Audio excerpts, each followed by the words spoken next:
Hello, lovely people. See, I didn't color the front of my hair. I haven't dyed my hair in a while, and usually you can use they have like coloring sticks, but I'm so tired of coloring. So I want to go gray. What do you think, guys? Hi, Nor. Hi, Sherry. Hi, Cam J. Hi, Rashida. So lovely to see you. I'm so tired, guys. I'm just like, I'm not sleeping well. And I'm just so tired in the daytime. But you gotta power through.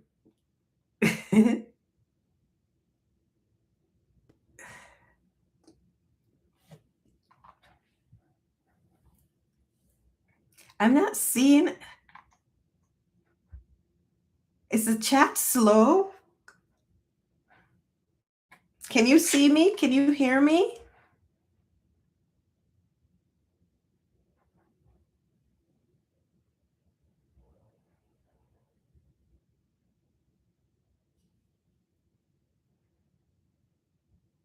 Okay, good.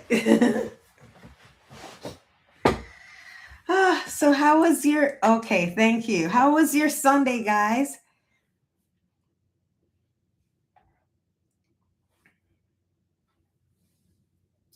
Did you see the short film I posted on Patreon? That was my first attempt at filmmaking.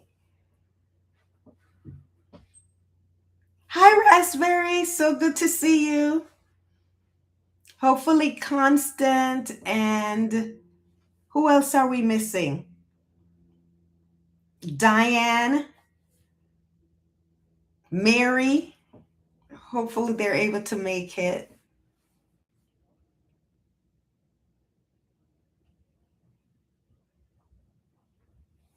I say raspberry, but it's raspberries. And Ruth from France. I'd love to see you, Ruth.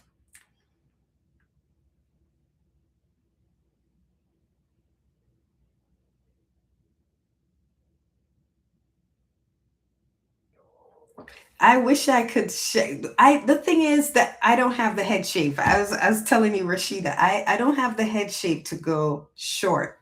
But I'm really just I just want to stop dyeing my hair now and just let it grow out.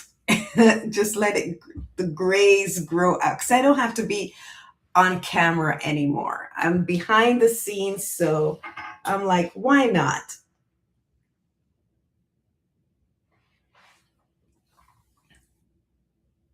Oh, nice, Sherry. Ooh, what are you cooking? I'd love some to taste some of your food. Are you a good cook?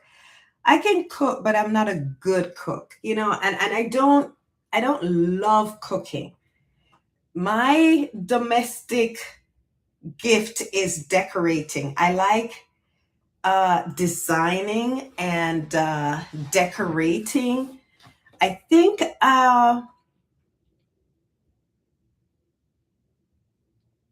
oh, thank you, Nora. You're so sweet.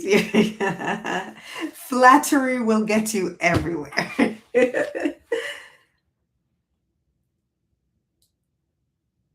That's funny, Rashida. Meatballs and spaghetti. Okay, raspberries. I I like spaghetti with. I'm telling you, I'm not cultured when it comes to food. I have very simple taste. So I like spaghetti, but I like it with Prego sauce, the meat Prego sauce, because it's a little sweet. Not too sweet, but it's a little sweet and it's flavorful. So I like that. But otherwise, I'm not a spaghetti person and I don't love meatballs, but I've had some good meatballs, like catering on sets. Oh, like five-star meals, just delicious. I'm telling you guys, like on sets for breakfast, they always have an omelet table where they you pick whatever you want in your omelet, and they have everything cut up and ready for you, a smorgasbord choice, and then you pick whatever you want, and they make the omelet to your order. And then they have a station for pancakes and waffles, and they mix up all kind of sauce and cut up all that kind of fruits, and you know sugar frosting and whatever you want. And they have different type of syrups and butters and whatever. And then you have another table. It's of they make because we're in LA, they make like a lot of Mexican food. So you can get quesadilla, you can get tacos, you can get burritos. They make it right there for you.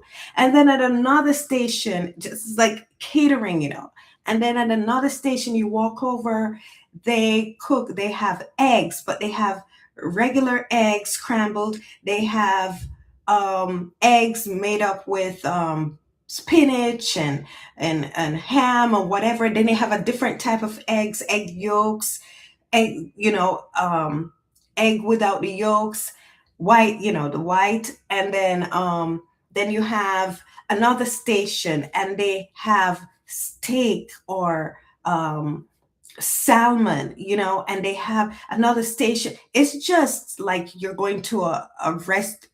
Actually, it's better than restaurants. And then you have another table with hash browns and what do you call it, grits and oatmeal. And you have granola you can put on it, you have raisins you can put on it, you have whatever you want. And then they have another table where it's just someone is there making all kind of juices, green juices, fruit juices, any type of juice you want. It's amazing. The studio spend a lot of money, and because you're there, the crew and the cast and everybody's there for hours. They're there setting up like 3, 4 o'clock in the morning. And then if the call time is of like 5 in the morning, so the trucks and everybody goes. And it's not a trailer, it's the short film, Nor. Hi, Diane. It's a short film, Nor, and it was my first little adventure into filmmaking. Nor thought it was a trailer. It's 11 minutes. It's a short film. Well, I'm gonna tell you the story about it, Nor. Yes, it's about domestic violence, but that's not what I started out making. Ironically, it wasn't. That's why I can't be a writer for hire.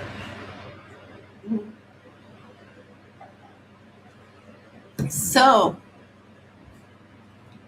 it's just like, oh, this is a cute little trailer. No. I have to turn the AC down, guys. I'm so hot. I'll be right back.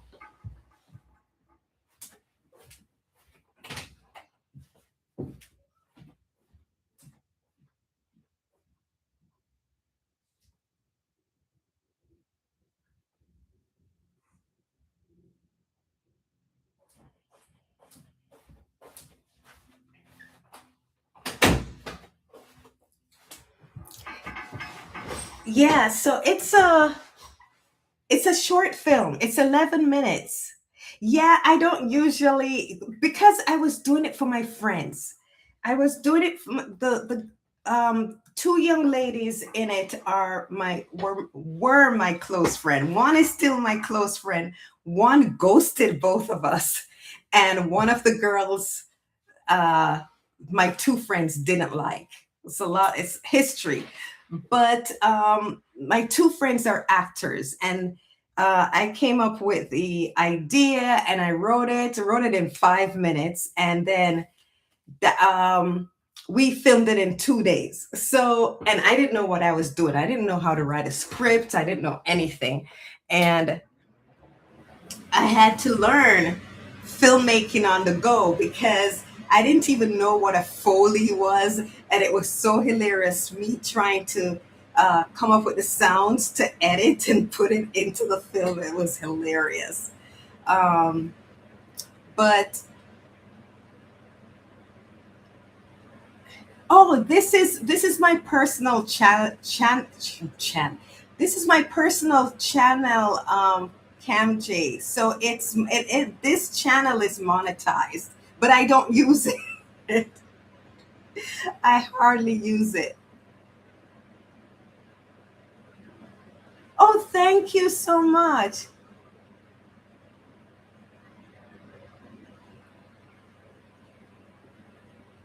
Oh, Nor's talking about food. Who mentioned? Oh, Rashida is cooking lasagna and garlic bread. Oh, I like lasagna.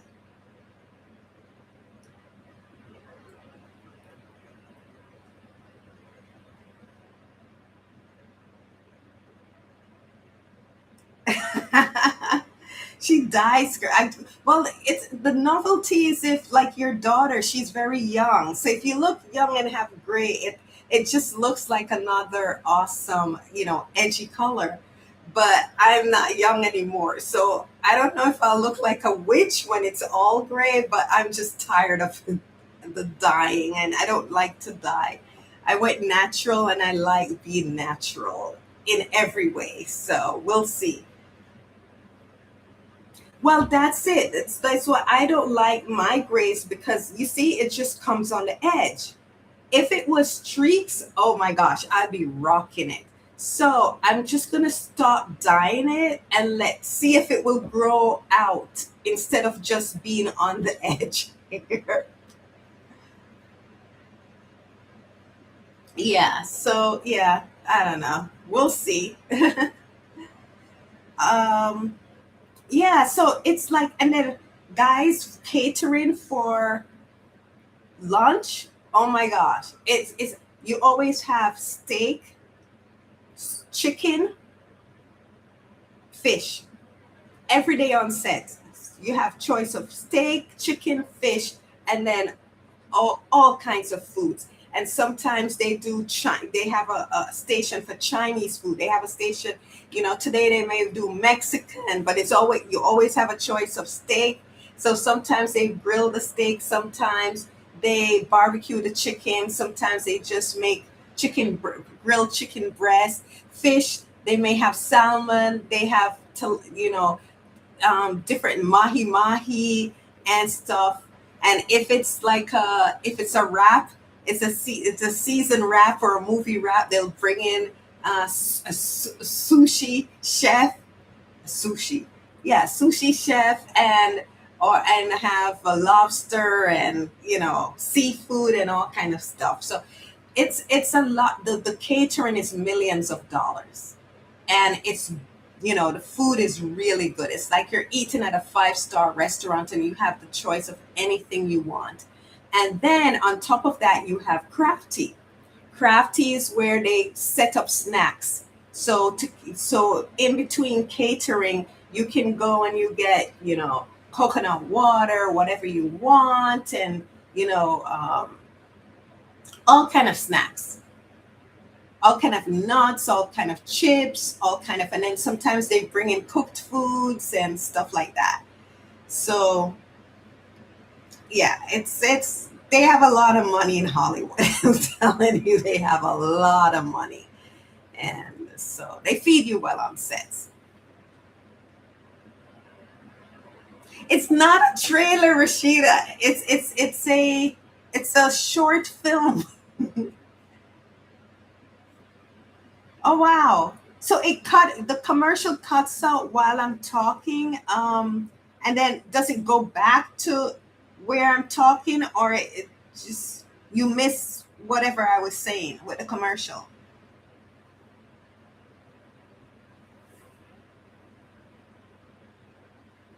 But it's okay, guys. It's not a trailer. Everybody's saying this. Yes, short film. So let me give you the story on the film. So Diane is here. Who are we missing? Is Constant here? Well, okay. Norris Norris talking thinking about food.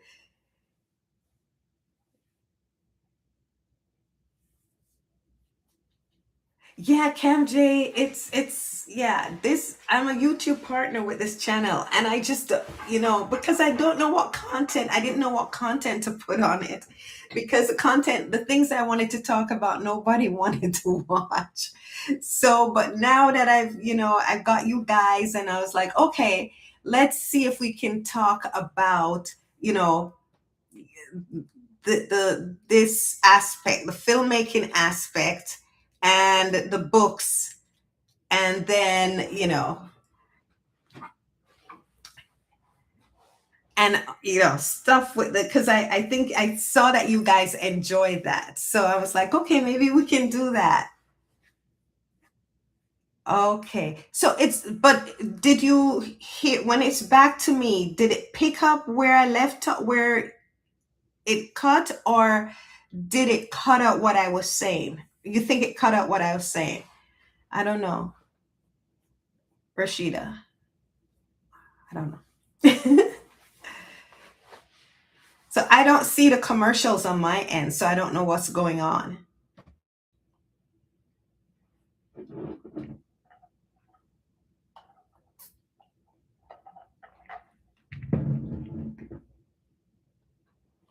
Yes, raspberries. I'm gonna post it on this channel. So if you're not a member of Patreon, don't worry about it. I'm gonna post it on this channel, raspberries, so you can watch it. So let me tell you how this short film came into being. Two of the young ladies are my friends. One is still my very close friend, but two of them were my very close friends in Hollywood, and very close. We even lived together at one point, and we were roommates, and we supported each other. So it's the girl, um, what's her name? Sally, the girl that stars as the abused girl. Sally, she's one of my friends. And the other girl that's my friend is Elaine. And Elaine is the Spanish young lady with the curly hair. She's from Colombia. She's lovely. She's the one that I'm still friends with. I would be friends with Sally, but I don't know. Something is going on with her where she just stopped communicating with me and Elaine. I don't know what happened. She's a twin. Her sister told us that she is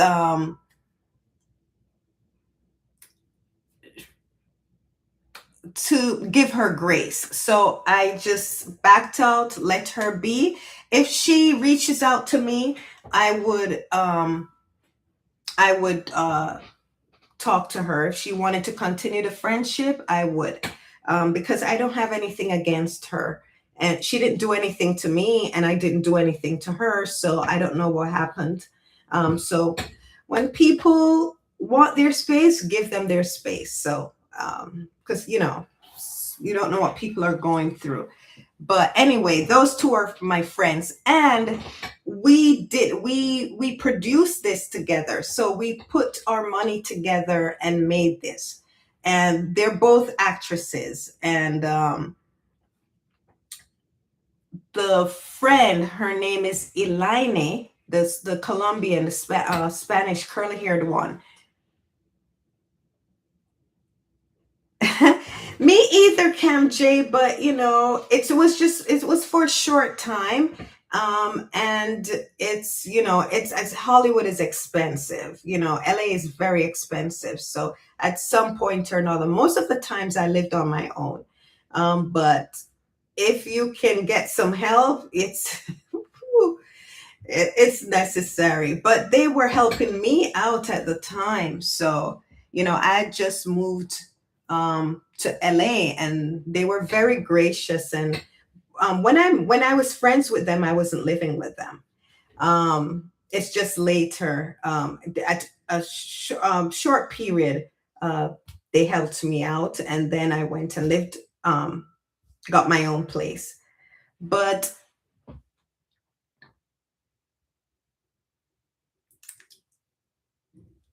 oh, congratulations, Nor. Oh wow, that's awesome. Oh, the guy is just someone I met on set.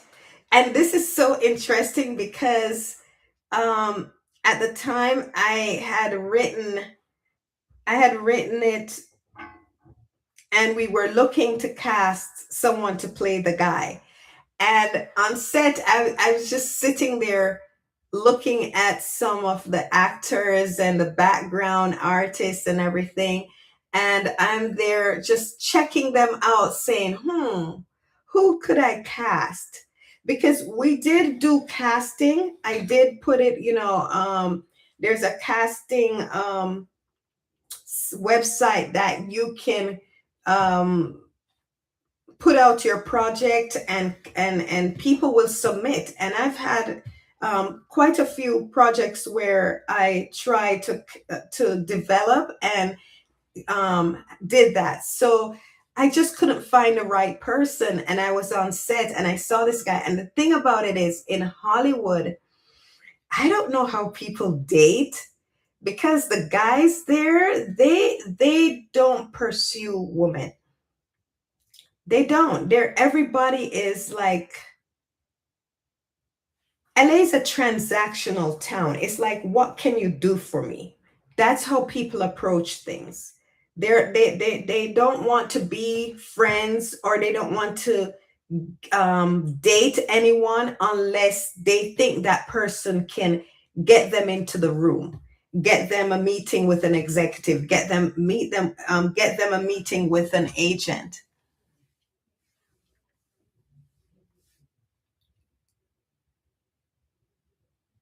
Oh my gosh, Cam J, you should have bring in some extra income. But I understand it's pretty hard, having a stranger live in your home. It's tough.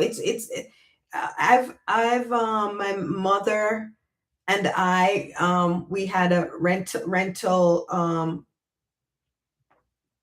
We had renters before, not in our home, but it's challenging. But I can't imagine, yeah, renting out a room, or if you, it's tough. It's tough because you don't know who you're letting into your house. But if you could find like a student, especially a young lady, or you know you can do it on a trial basis. But you should have brought the income, get extra income. But I understand, especially the older you get, like me, you're set in your ways. But anyway, so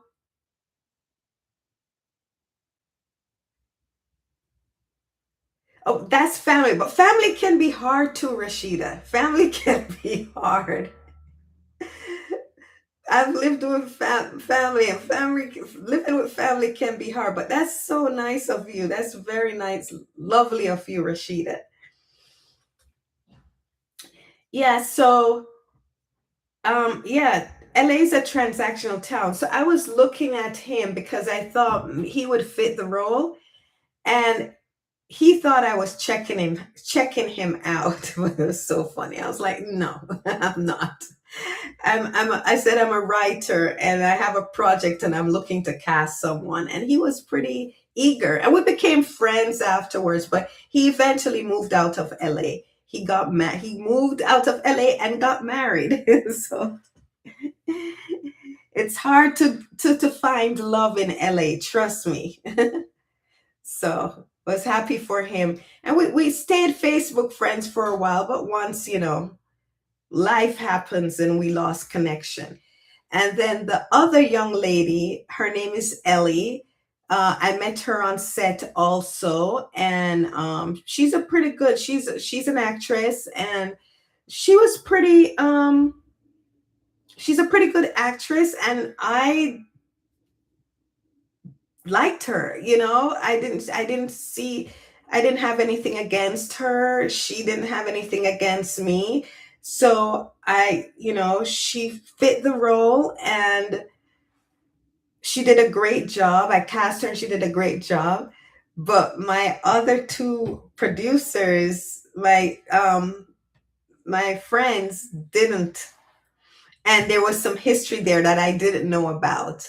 And so it was interesting. They were upset with me that I cast her, but I didn't know. I didn't know it. She was just, a nice girl I met on set. So,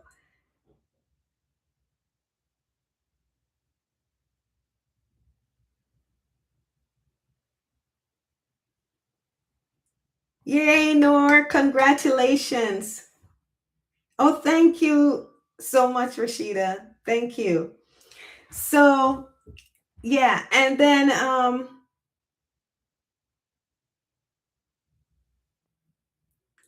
awesome. It's still, we're in 2026, Nor. So 2026 is a good year for you. Not was, is. It's going to continue being good.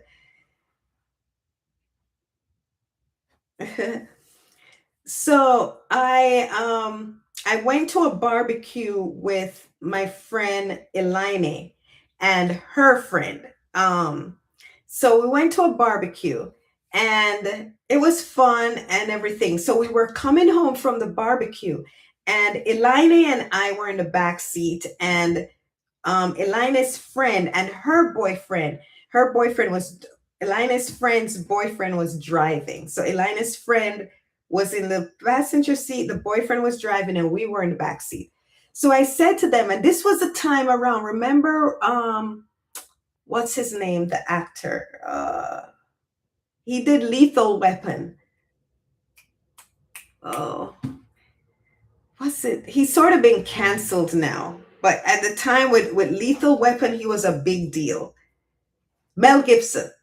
So Mel Gibson had had an altercation with his girlfriend, and it was all over, the entertainment news. So I said to the girls, I said to everyone in the car, did you guys hear about Mel Gibson and what happened with him and his girlfriend? And yes, Mel Gibson. So the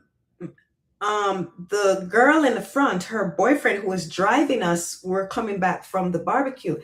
Her boyfriend said to us, oh, please, she probably deserved it. And his girlfriend was like, what? And we were like, what? How could you say that? Domestic abuse is no joke. What he did was terrible.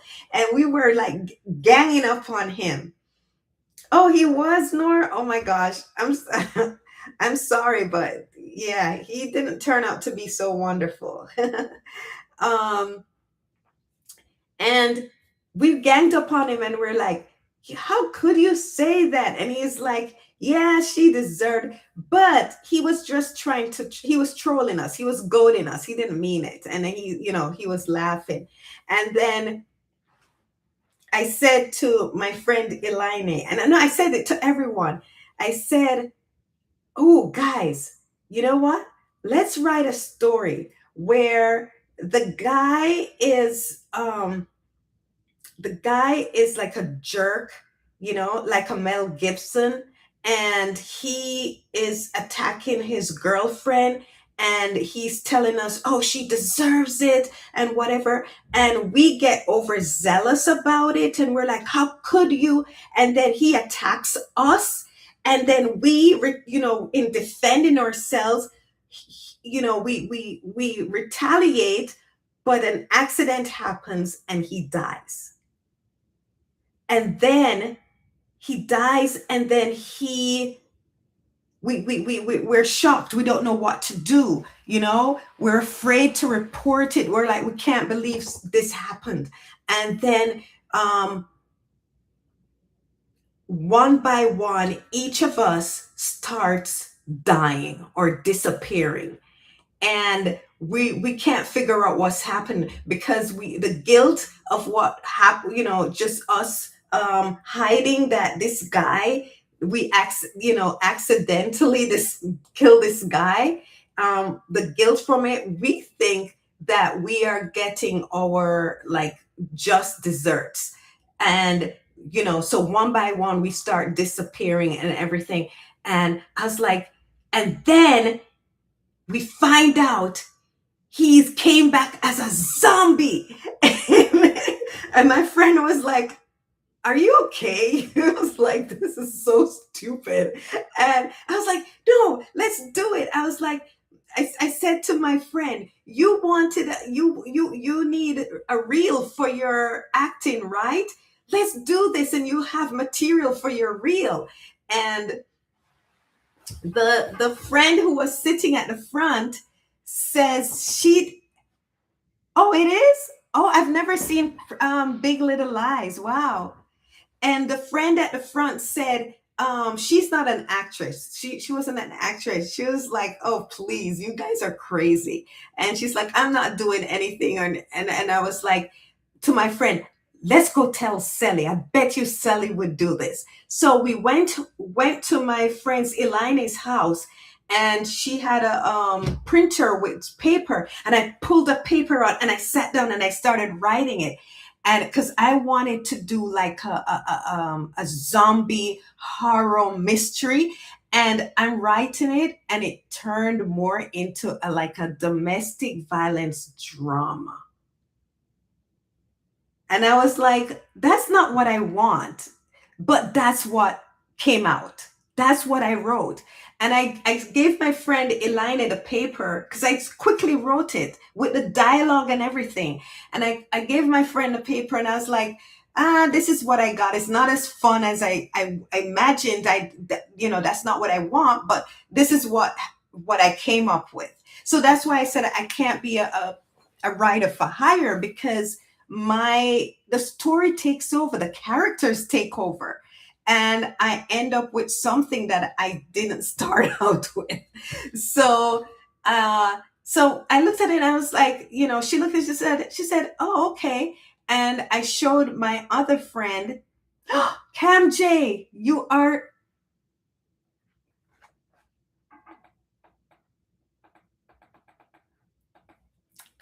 Thank you, Cam J. That is so sweet. Oh my gosh. Cam J has supported me from day one, guys. From Cam J joined the channel, she has support. She was one of my first. I don't remember who was the first Patreon, but I remember Diane. I remember Cam J. I remember Ruth. I remember Nor. I remember you guys. You are amazing. I thank you so much. Wow. Oh my gosh. That is, how do I do this? Let's celebrate my first super honor. How do I celebrate? I'm so grateful to Cam J. Oh my gosh. I'm grateful for all of you. You have your support, you watching the lives, participating, liking and sharing. Oh no, Cam J, it's more than enough. It's just you showing up. All of you showing up means the world to me. That's more than I could have ever asked for. Thank you. Oh, Cam J. And so I shared, oh, thank you, Noor. I shared the script with my other friend, Sally. And I said, I think we were talking about forming our own little production company, because they've been auditioning, and they just weren't booking much. They were, they would get commercials and stuff, but they wanted a television series, they wanted movies, and they were tough. My friend Elaine, the Colombian, she got close. She was one of the final girls for two shows. Guess it was between her and the girl that ended up getting the part. Guess which show that was? Um, what's it called? It was a big show. It was a comedy. Nine, what was it?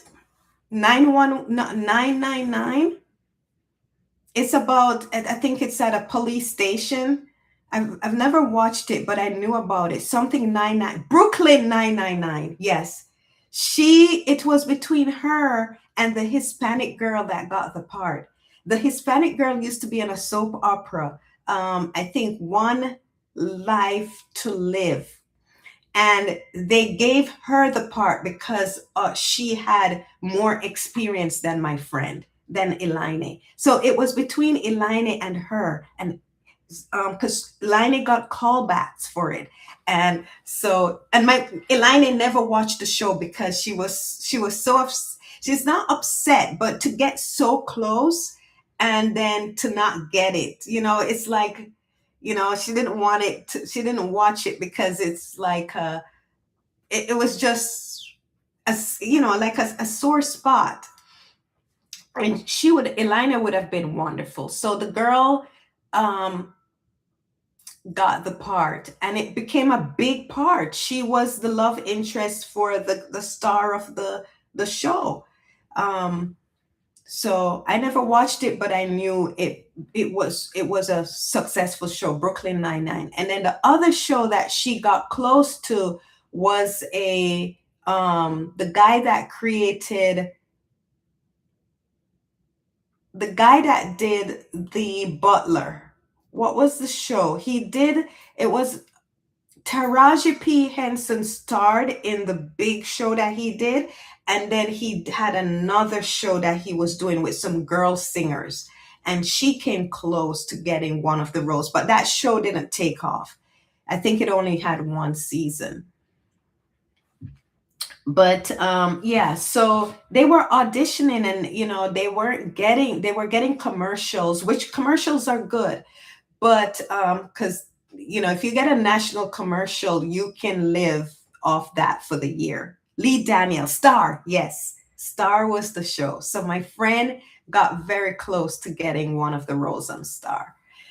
So um yeah, so it was her and my other so my friend and so my two friends and I said we're going to start a production company. I would do the writing, and the three of us would produce, and they would do the acting.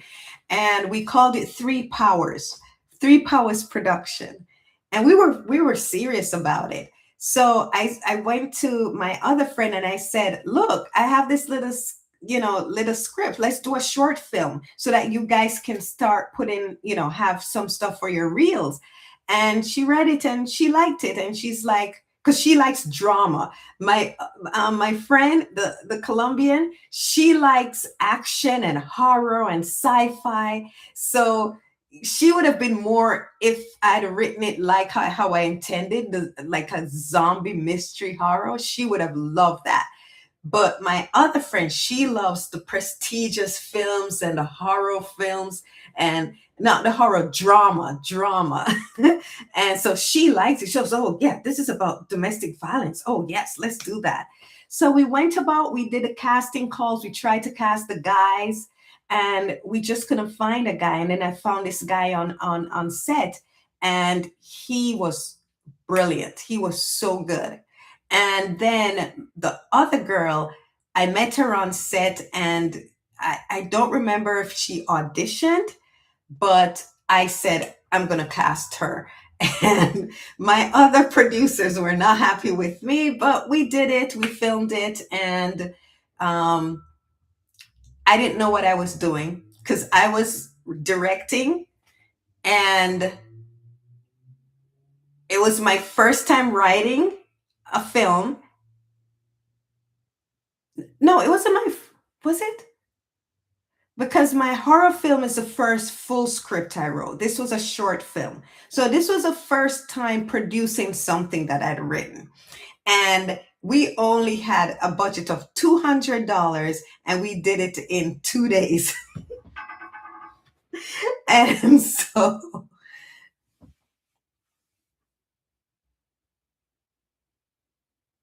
Well, Cat J, I'm not gonna use that name. I'm not gonna use that name. So, because that name, that production company is if all three of us produce something.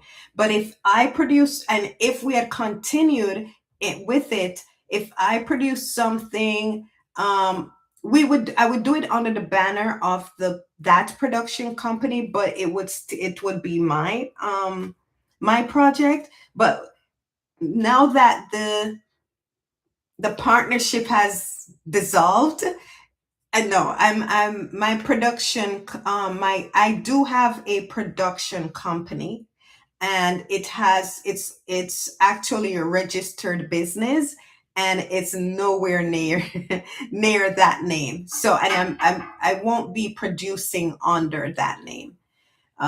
So I produce under other names, under my official registered business production company.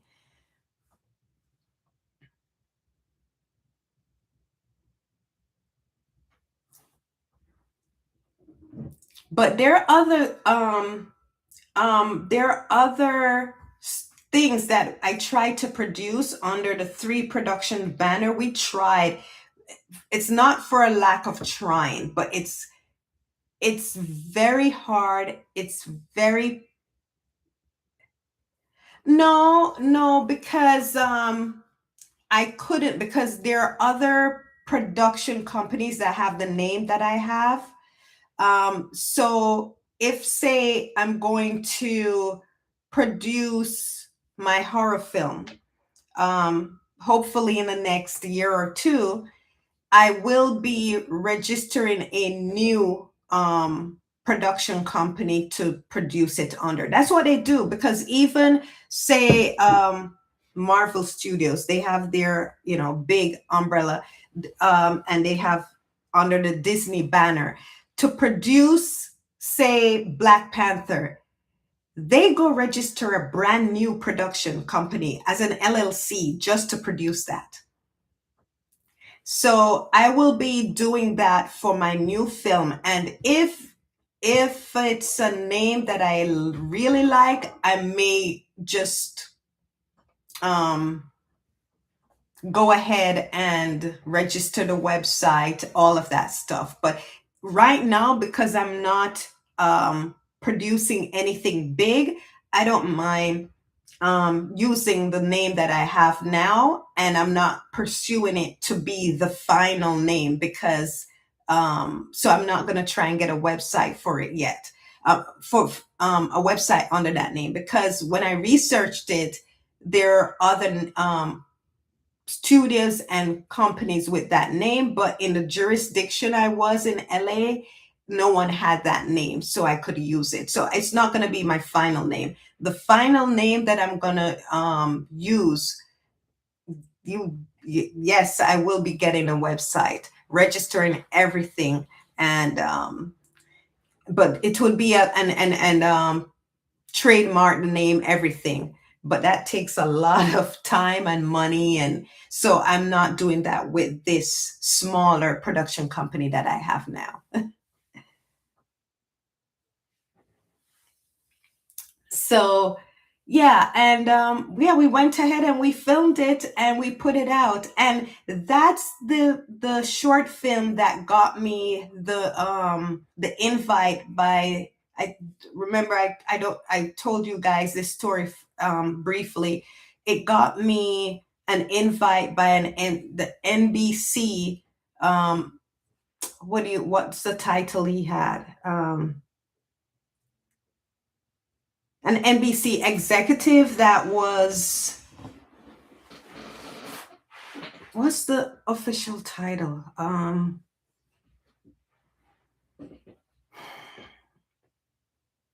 He was in development.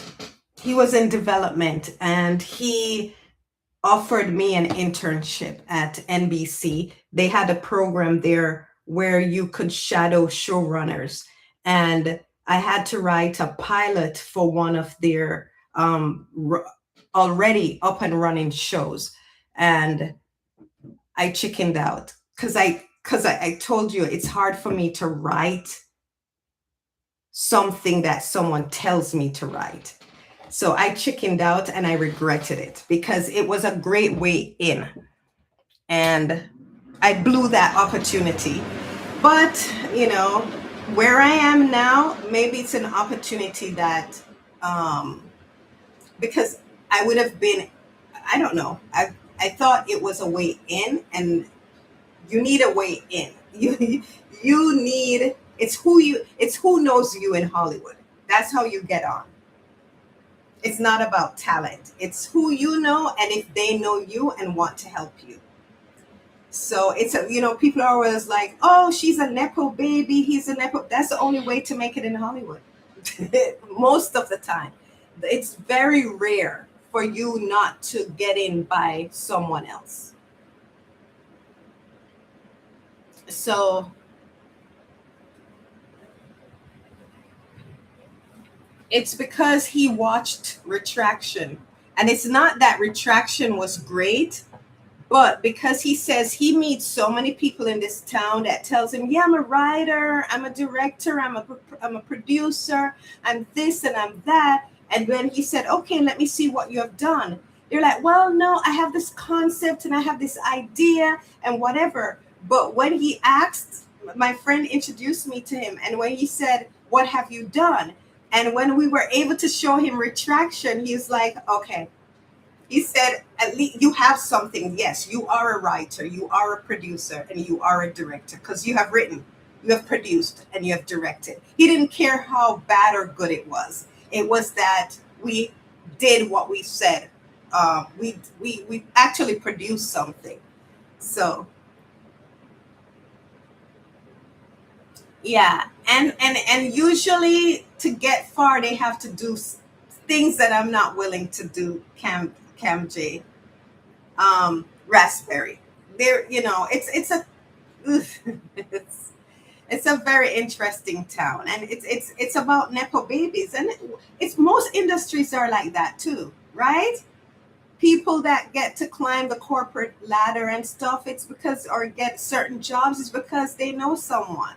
So it's the same way in Hollywood. It's more so in Hollywood because it's a lot of money, and even commercials, it's hard for actors to get commercials. You know why? It pays so well. One commercial, you for the day, you'll get like 1,000 or $3,000 for the day's work, and the day's work might only take two hours to 8 hours to 12 hours, whatever. But you get the day's rate, right? As a principal in a commercial. Even the background get pays a lot in commercial. I used to love to do background for commercials, but it's hard to get because it pays well. And you could do an hour and get like 400 and something for the day. And if you work on a weekend, it's double. You do 2 hours and you're getting 800 plus. So and that's background. So and as a principal of if it's a national commercial, you get paid like $1,000 to $3,000 for the day. But then every time the commercial airs, you get a check in the mail. So you end up getting 30 to $90,000 and more.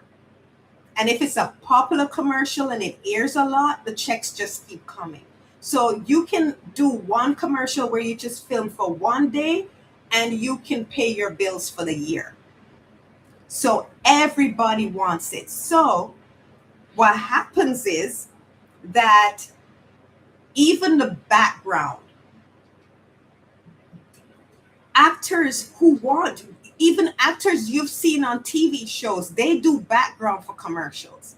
Because what happens, you're on the set. This happened to a lot of people. If you're on the set and the director looks and likes you, or the director sees you and said, come to the background, come over here and just pass the drink to the main actor. So the background goes, and the background face, the background is a SAG actor, and the background face is seen for 3 seconds, and they're holding the product or they're interacting with the main actor. The commercial people, the marketing people, the company has to bump them from background to principal.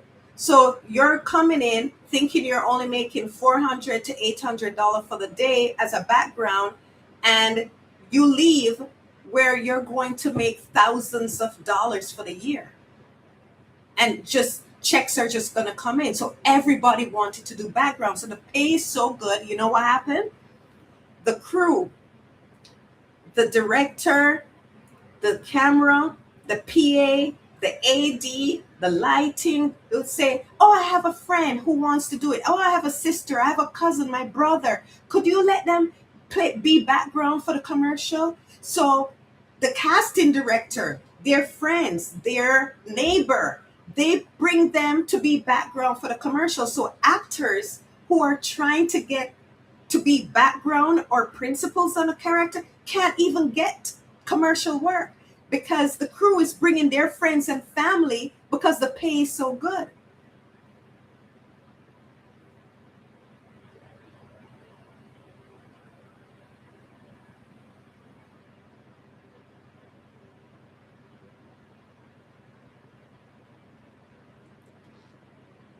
Wow, Nor, thank you. That is, oh, thank you so much. That means so much to me. You guys are so fantastic. Oh, you guys are such a blessing. Oh, wow. Thank you, Nor. I appreciate that so much. That's amazing. Oh, wow.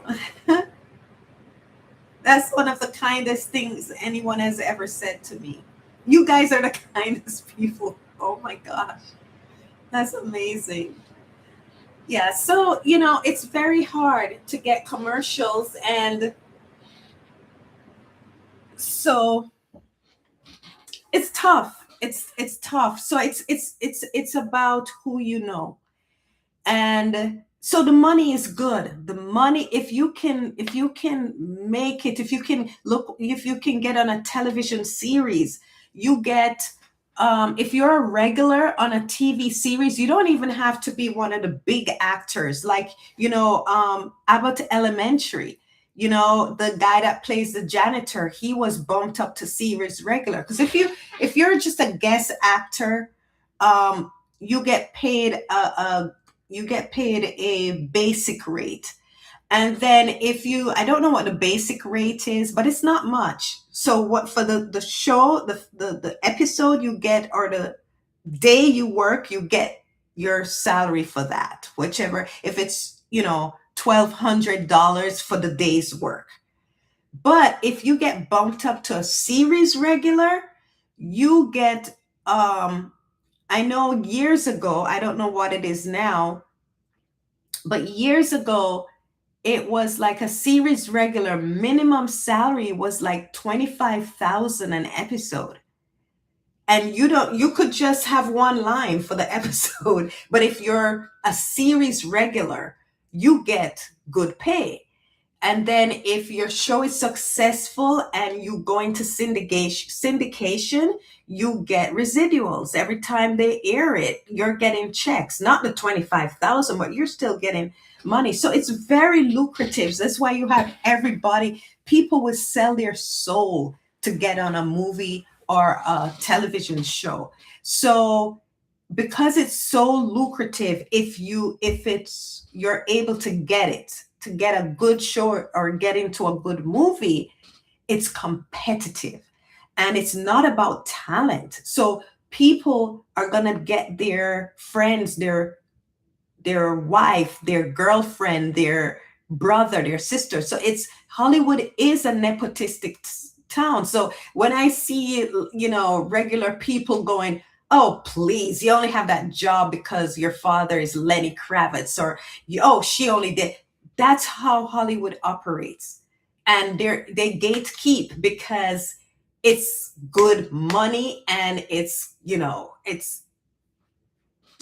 not gonna let a talent come in where they know they don't have the talent, or they know that their kid doesn't have the talent, and blow them away, and their kid will not get an opportunity. So they're going to do me a favor and I'll do you a favor. And then you have people moving from the Midwest that they were told they're the prettiest girl or the most handsome guy at their school, in their high school, or in the town, and they were a big shot in their town. They come to Hollywood, beauty is dime a dozen.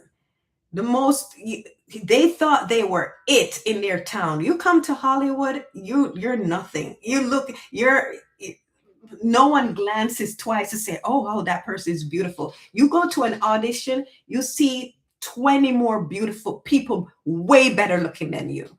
So, and it's a town that get people insecure. That's why there's all kind of nips and tucks, and people mutilate their bodies because that's all. It's just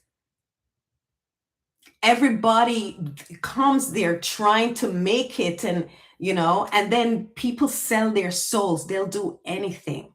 They'll do anything. When I say anything, the guys will do anything. That's why a lot of people say, oh, a lot of guys in Hollywood are gay. Some of them weren't gay. They just, to get, because the executives in charge are gay. And so they'll do anything to get the part, or, and the girl, so it's, people sell their soul to get on.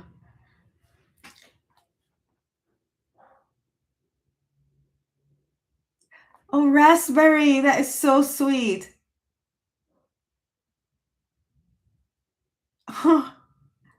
Wow. Thank you, Cam J. And Sherry. Oh, yes, I love this community.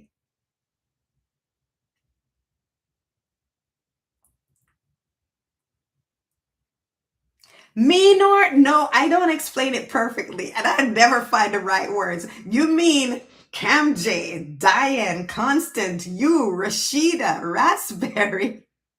You guys, you have the right words. I don't. I just say what you're thinking, but you guys say it much better than I do. I'm telling you. Oh my gosh. So, yeah, Hollywood is a very interesting town. It's because it's very lucrative. So it's people will do anything to get on.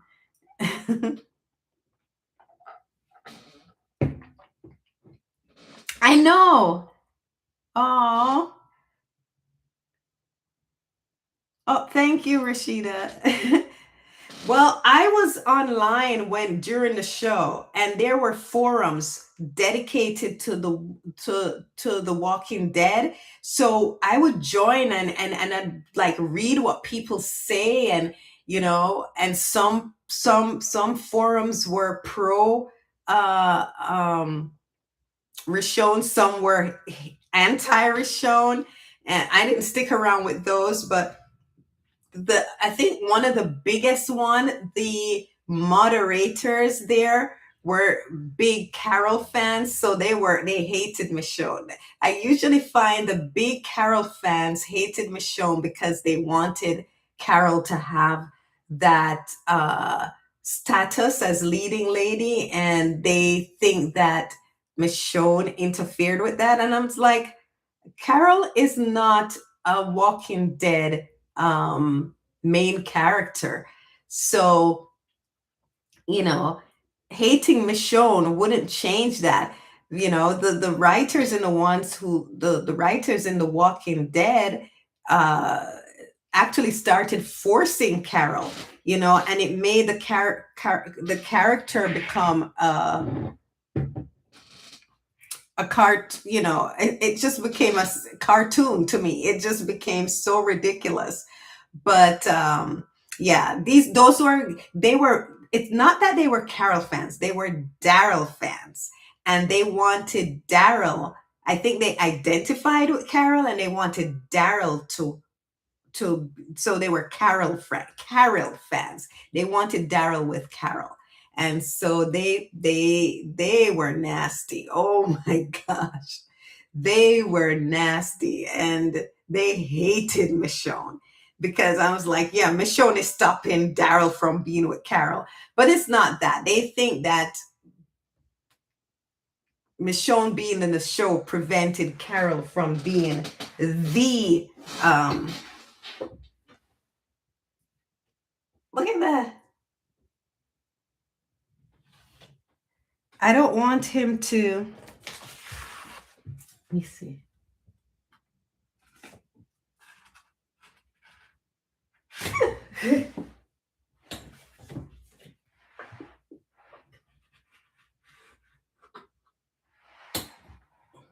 I'm gonna take him outside, guys.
Yes, she was pissing off a lot of people. But the reason and so there were Rishon fans in the forum, and we loved the community was so great, having someone to talk to about it.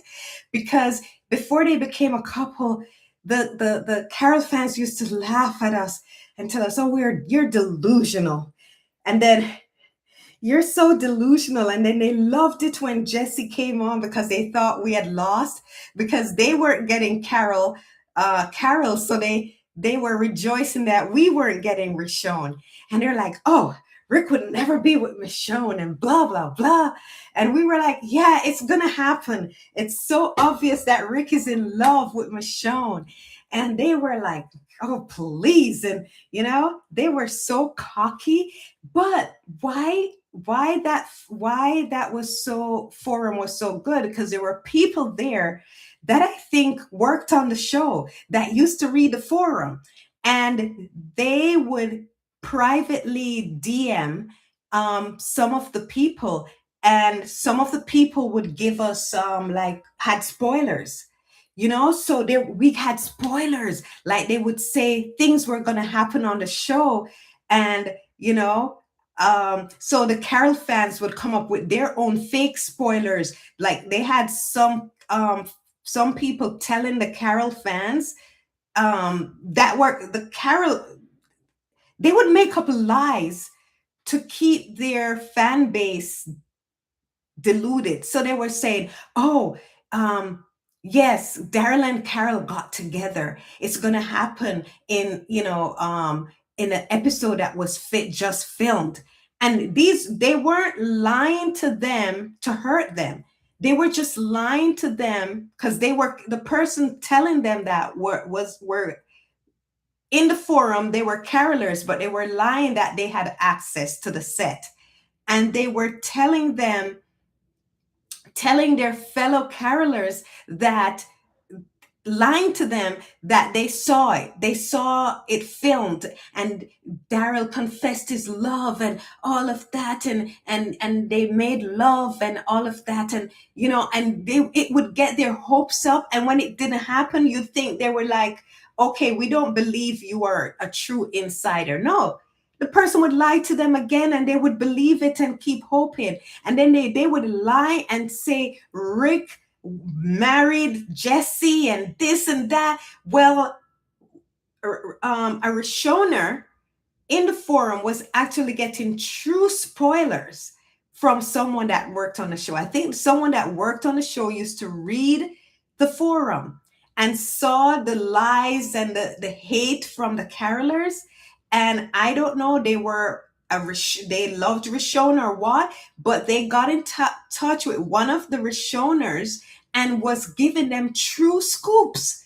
And so the Rishoner knew that Rick and Michonne became a couple. So when and they knew it when it was filmed. And so when the season was going and the story with Jesse was going, and some Rishoners were thinking that because they're like, they believed it was going to happen because they were seeing what we all were seeing, and they were so disappointed and you know they were so disappointed and discouraged. And this the Rishoner on the forum that was getting the spoilers from someone that worked on the set said, no, don't worry, Rick and Michonne are going to get together. It's, trust me, they're going to be a couple. It happened. They filmed it. But I think some of the Rishoners were afraid to believe it because they thought the Rishoner was doing what the carolers were doing to each other. And because no matter how much the caroler pretending to have spoilers lied to the Carol fans still believed, and still took the person as a true insider, when time after time after time everything that the caroler told them would happen never happened. So the Rishoners were afraid to believe this Rishoner who was telling them the truth. It was wild.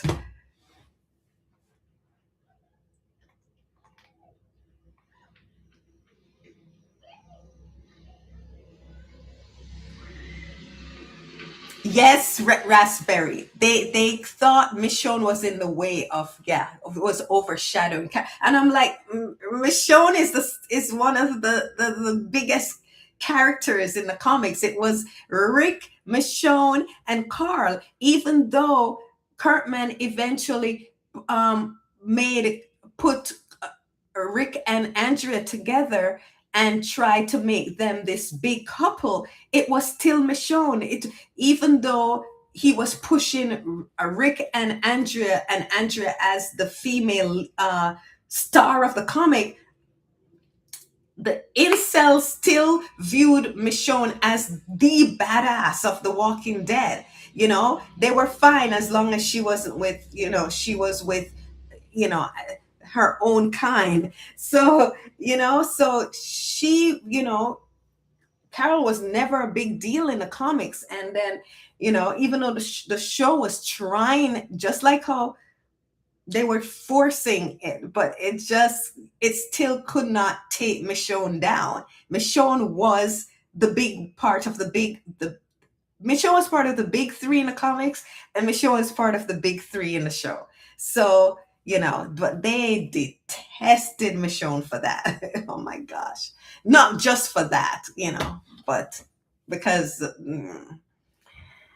that's who they are as people. So,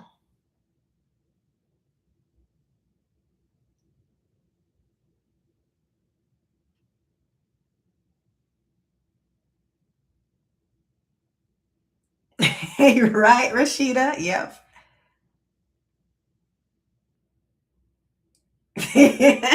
Oh man, we ate when 610 came out. We ate. Oh my gosh. They had a meltdown, but we were in cloud nine. It was so good.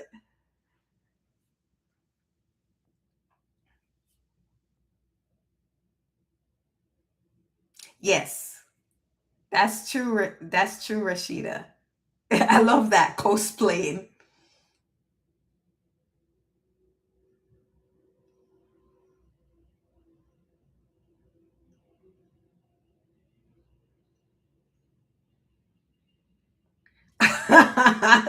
Delusional is the word.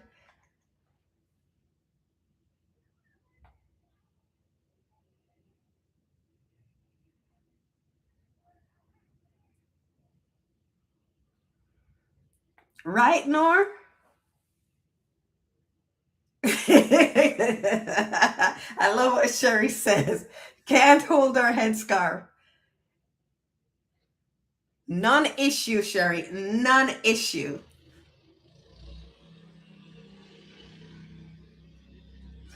No, but when they couldn't get Cam J, they weren't expecting Rick and Carol.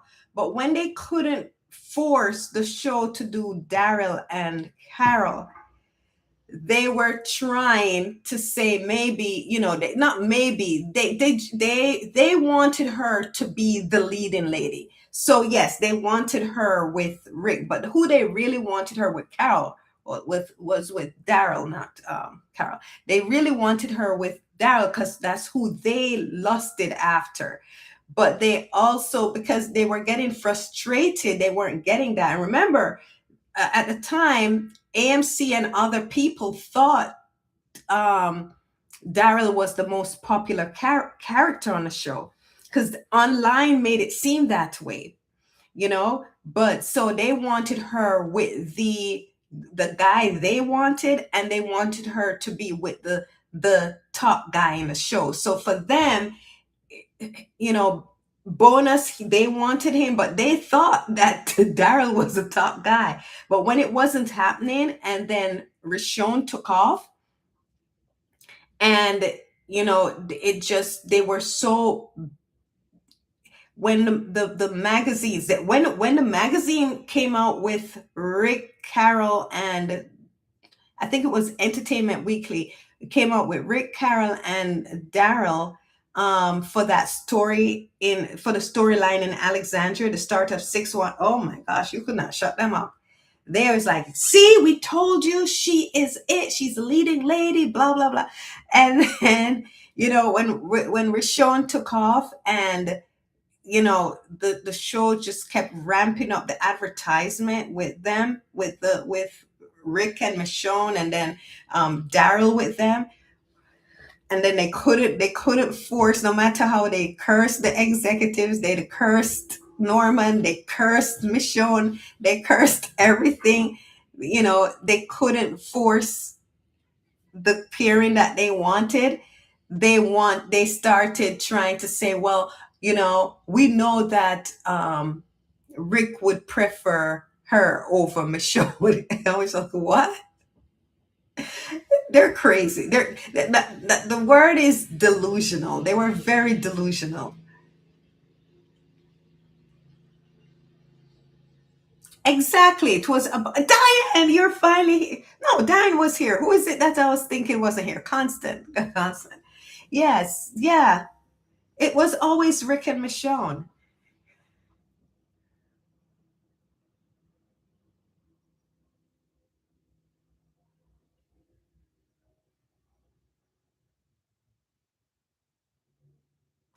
Exactly, Raspberry. Online doesn't translate to real life.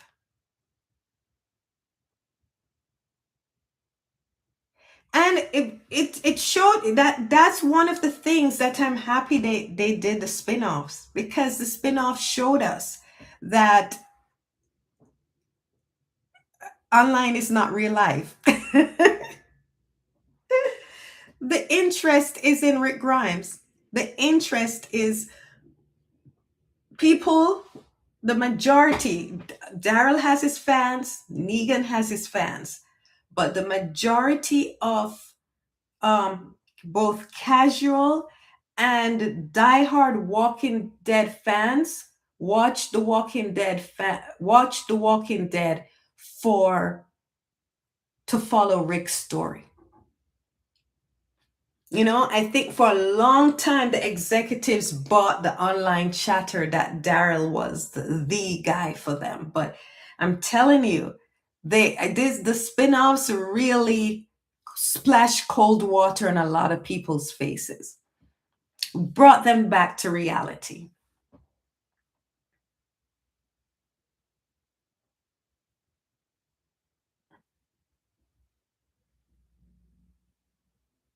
No, can't hold a candle.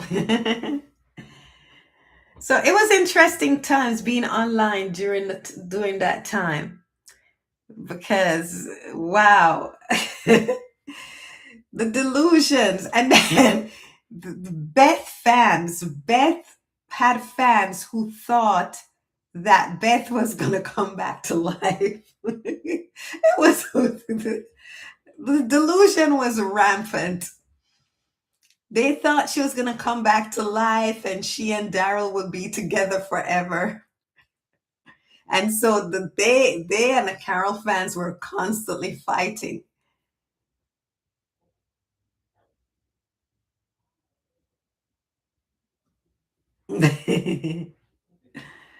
Oh my gosh.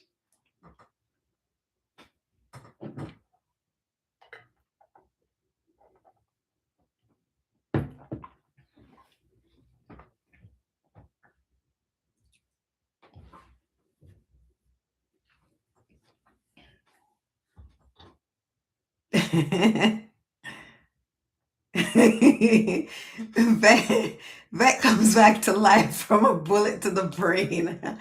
Her brain is a bullet to the brain if it grazed the scalp, but the woman's head, her brain's splattered out of her head.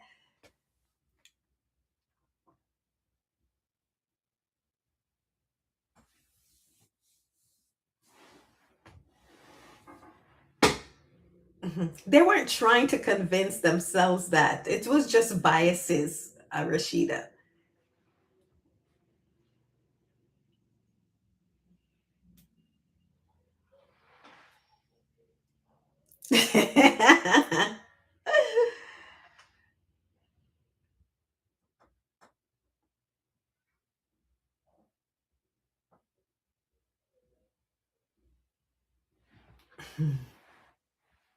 I'm looking through my window because I saw someone pull up in a little buggy, but they were going to my neighbor's house because I was like, "Who is that?"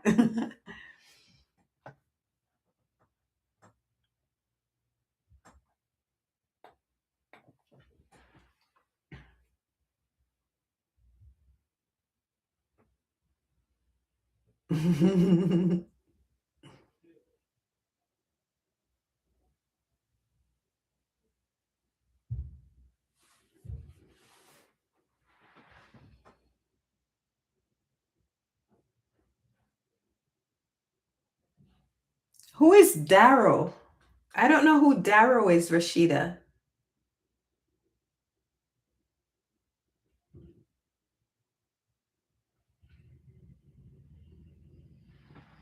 Oh, Leah. Who is Leah?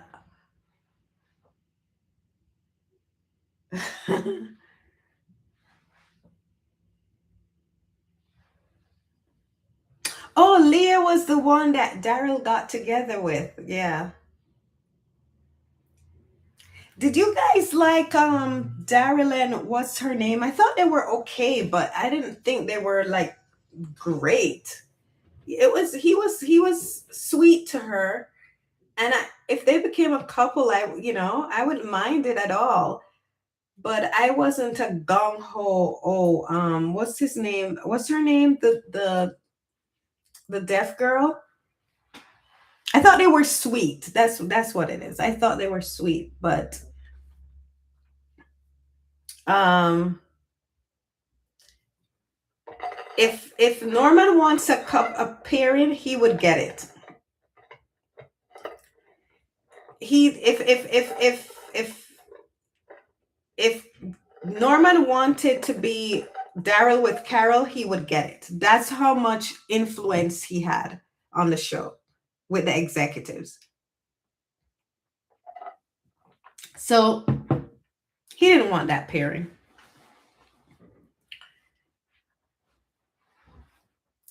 Connie, yes. And what happened? I know she went to work on a Marvel film, and it seemed like they were going in the direction of Daryl and Connie, but it didn't come to fruition. What happened? Ooh, ooh, Diane! Oh my gosh!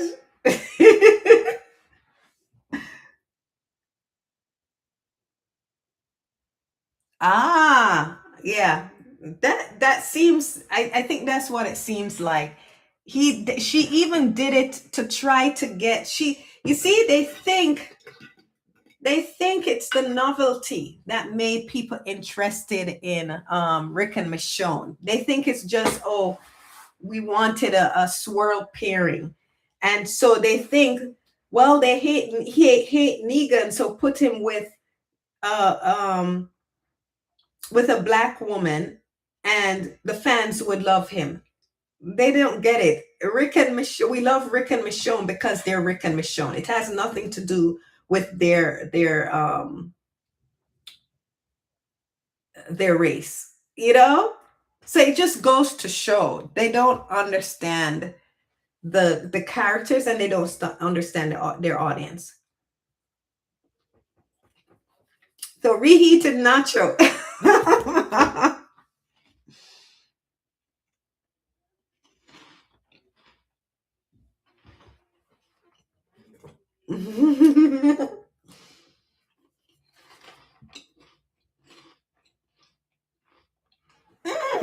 Nor, I think Daryl and Rosita would make a good pairing. They're both hot-headed.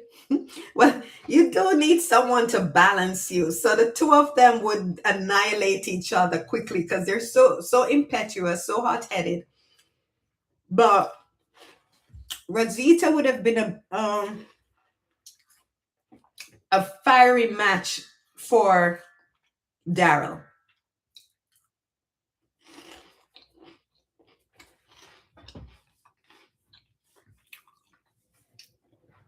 I heard that raspberry. So the Negan's black wife was just a tool to try to get the audience to sympathize with him and like him, because they thought the only reason people like Rick and Michonne together is because Michonne's a black woman. They're so dumb. They're so dumb. Rick and Michonne are hot together. They're compatible. They have chemistry. That's why we like them, and for who they are as characters, and they work well together. See, it just showed you. I told you that the bias against Michonne, and they didn't look at her as a three-dimensional character. They didn't look at her as a woman. They just looked at her how she can serve the characters they are interested in, and that's how they wrote her, especially Angela Kang.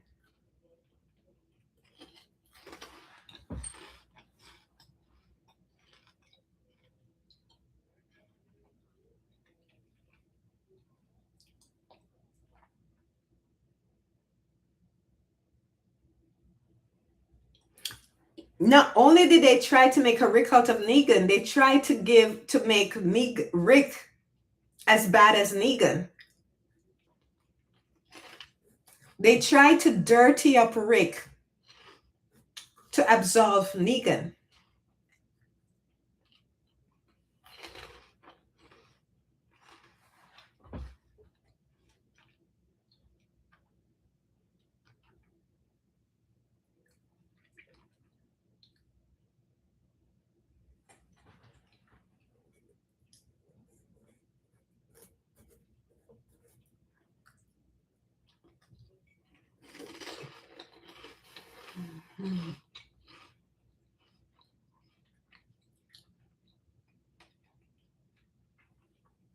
I see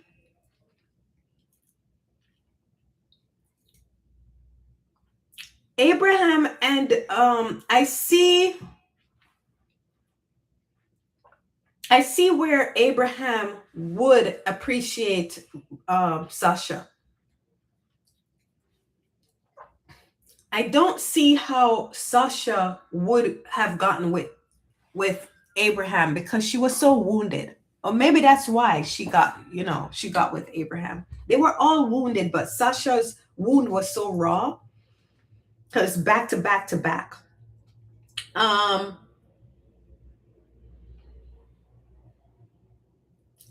Sasha's wound was more current, But Abraham's wound was ridiculously severe. As you know, his kids. Ooh. But at least I could see, some things happening with um the interactions Abraham and Sasha were having. So we saw it lead up to, a little. Um, but I could buy them becoming friends.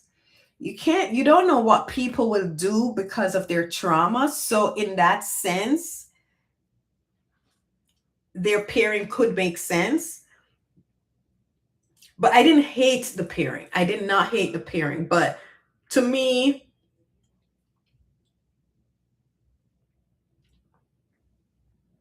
it didn't make sense from Sasha's perspective, in my opinion. Um,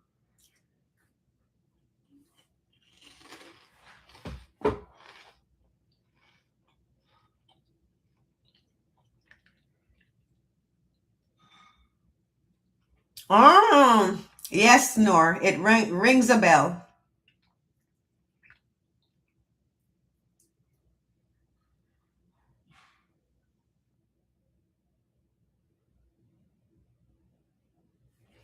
Yeah, they've ruined Maggie. Well, they've ruined Maggie. They ruined Maggie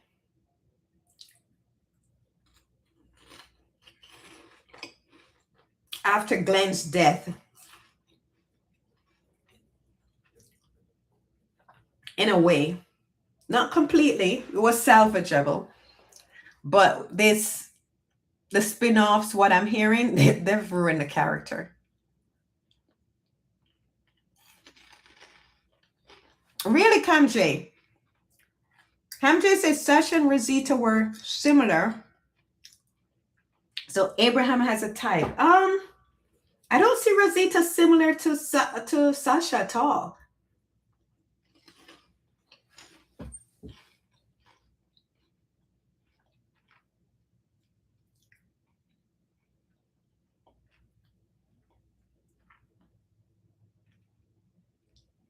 Okay, raspberry.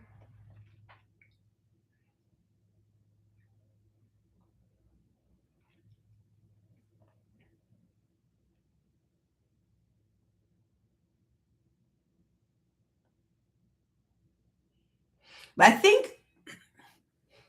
I think Diane, Cam J's talking about personality, but so that's why I said I don't see them being alike at all, personality wise.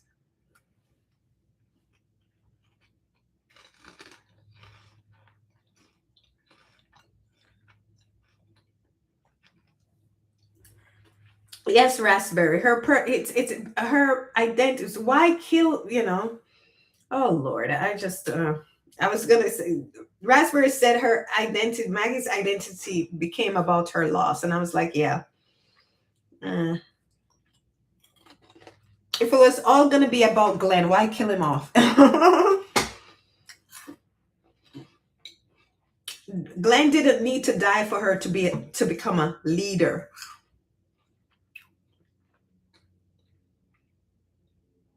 Uh,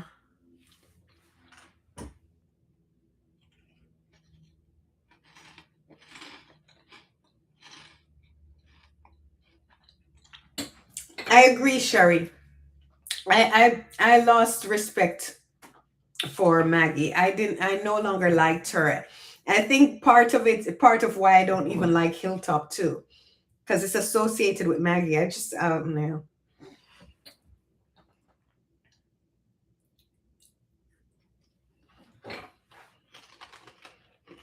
I don't know how you watch that show, Rashida.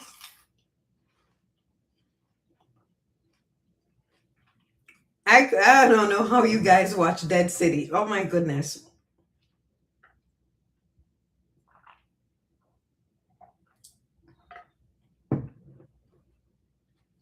I didn't even watch Daryl Dixon, guys.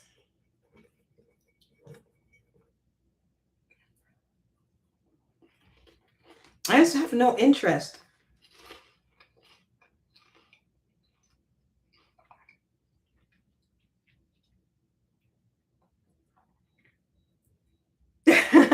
Raspberry said she could only watch the first episode of Dead City and then she was so bored.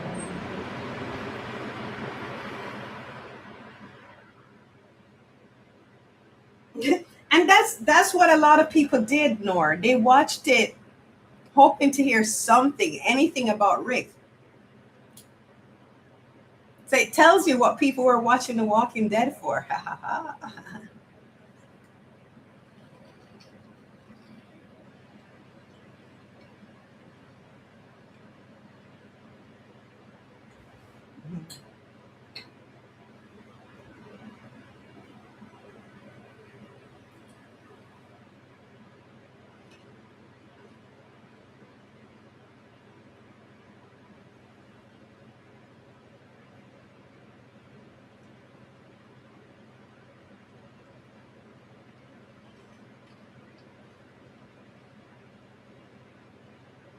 Mhm.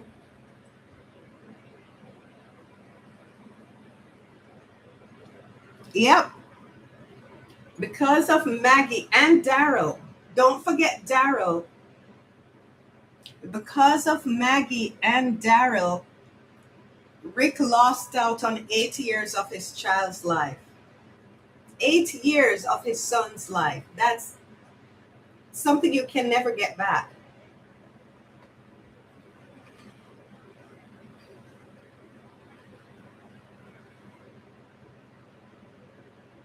I'm not into the team family thing either, Raspberry. I don't buy it. They're no family. They're selfish. They don't care about Rick and Michonne and their kids.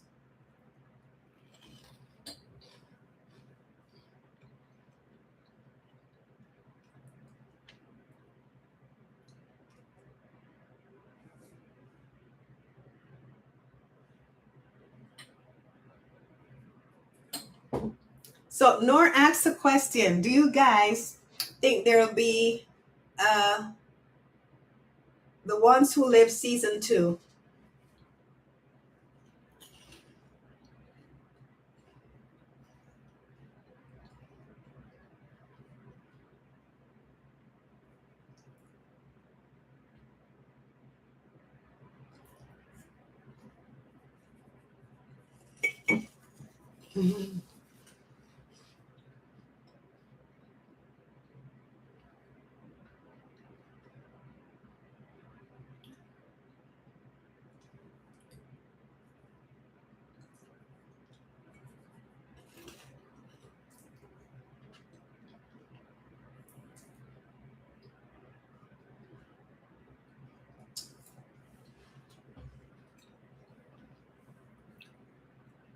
You know that they won't let that stand, Raspberry. You know, they would force it. They would force Rick acting like Maggie and Daryl didn't betray him. They force it and act like nothing ever happened. You know that. You're not going to get the authentic. If it's, you're not going to get an authentic reaction of Rick to Maggie and Daryl's betrayal. They'll push it under the rug. They're not going to do that. Maggie and Daryl are not allowed consequences. Accountability, not consequences, accountability. I mean, they do experience consequences, but they don't get to sit in accountability land.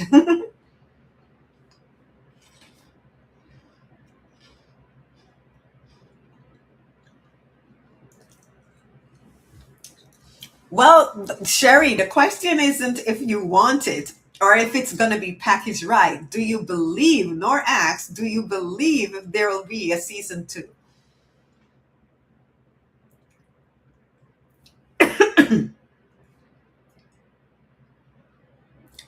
I stopped Fear in the first season because I went into Fear wanting it to see what happened at the beginning of the the apocalypse. What, the virus spreading and people turning into zombie and how civilization fell. That's what I was interested in, and that's what I thought Fear would focus on, and they didn't. So when they moved on, they were just following that one family, and it became they're trying to do The Walking Dead again. I'm like, why are we doing the same premise but just in a different location? I had no interest in that.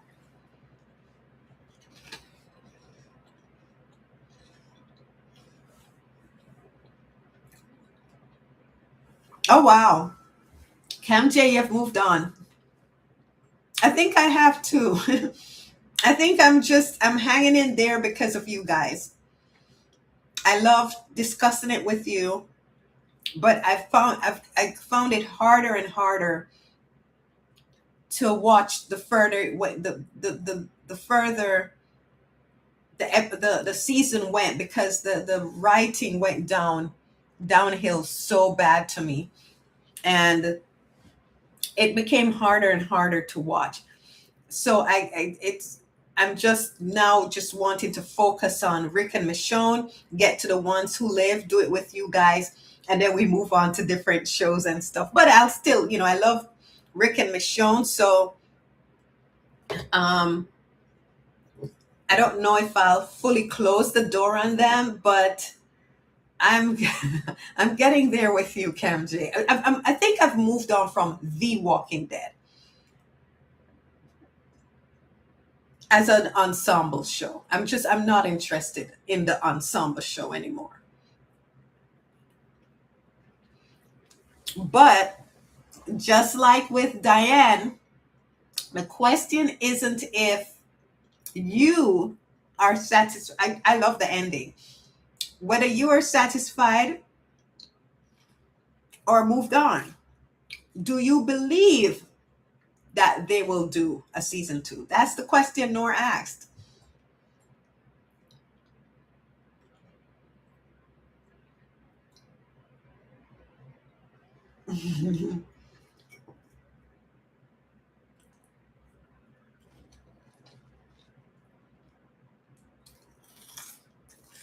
Really, Raspberry?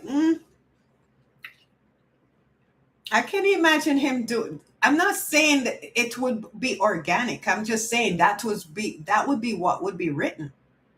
Those are two different things. Mm. Sherry said she believes there will be because the money's there.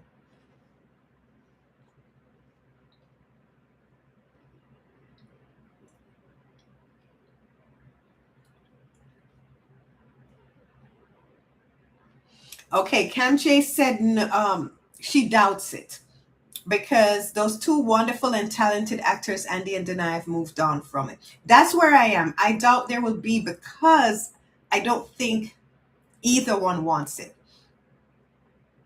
And I think I know from what Denai said, I don't think she wants it, and I think but I don't think she wants it because she's interested in creating her own stories. And Andy, I think, wants to do other things. So I don't think, so that's the holdup for me. I think. I don't think AMC wants it, but the two stars want to move on. I agree with that, Cam J. No, that doesn't mean it's impossible because, as I said, things are getting dicey in the world. And, you know, the economics are being deliberately messed up. Right? A lot of what's happening is not by accident. The economics are deliberately being messed up. Someone is trying to take down this nation, and they're successfully doing it. They used an asset, and the economics of certain nations are being interfered with successfully. And, who's to say they may not do it for monetary reasons? So it's a possibility. But for right now, if they are financially good, I don't think they would. And the economics in Britain is terrible because some of the same people are in charge of the people in charge. And I think things can get rough. And even though Andy and his wife are wealthy, and not just from acting or The Walking Dead, I think they're into real estate, but things are dicey in the UK. And here, who knows what's going on, but if they do it, I think it's for money.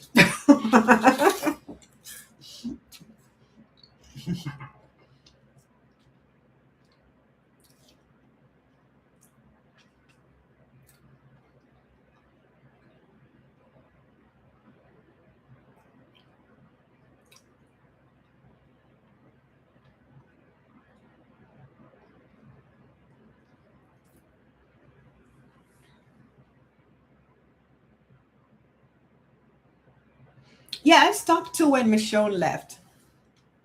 I hardly know what happened after. I got the gist of it, but I didn't watch. There are many episodes I've never seen after Michonne left.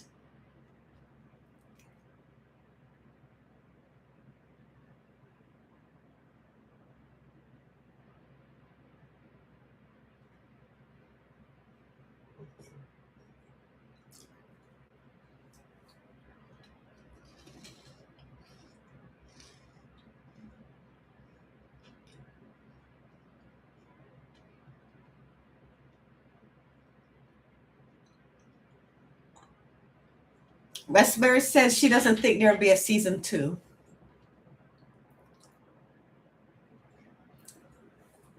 Yeah, it would have been lovely to see the Grants family together, but remember, it's a horror, so I don't want it.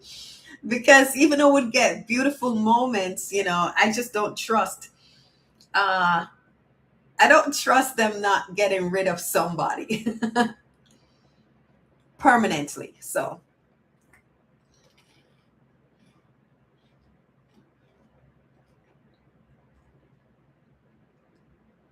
oh, come Jay, what time is it? Oh, it's almost 6. So we would have had a good 2 hours. So we can wrap it up. We'll meet again. I want to discuss the book with you guys. If you want to meet again another day, we can meet on Saturday, a Saturday evening.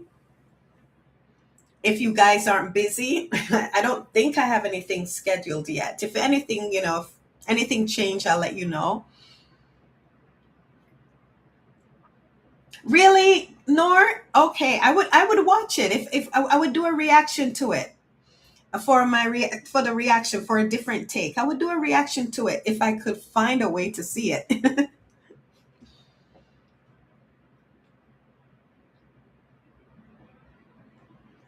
Yep, Sherry. Yep.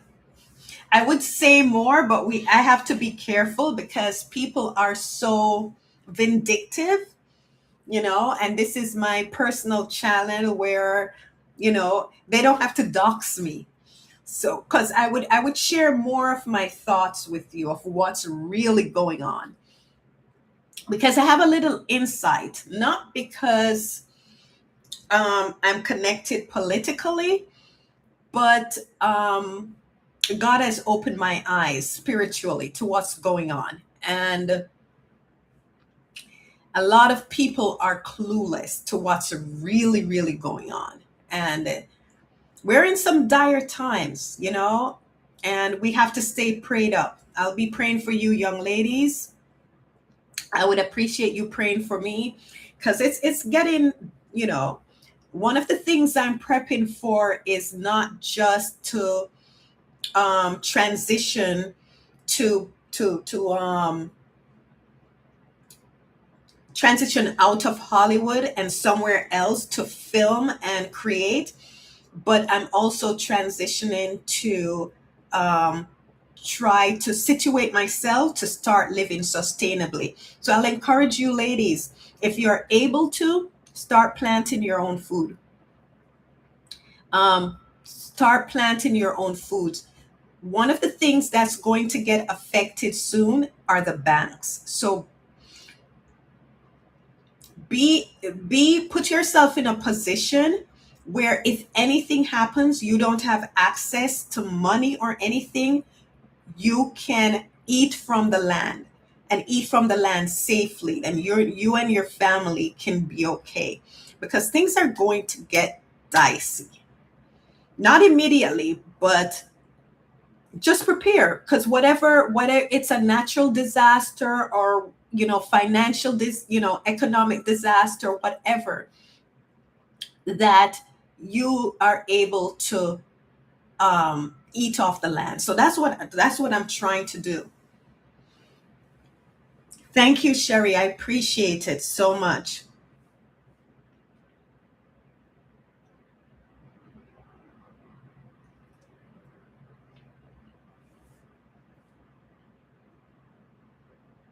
I don't know yet, Nor, but I'll post if Saturday, if because we're doing 7/12, The Walking Dead, on the Different Take channel on Friday, 9:30.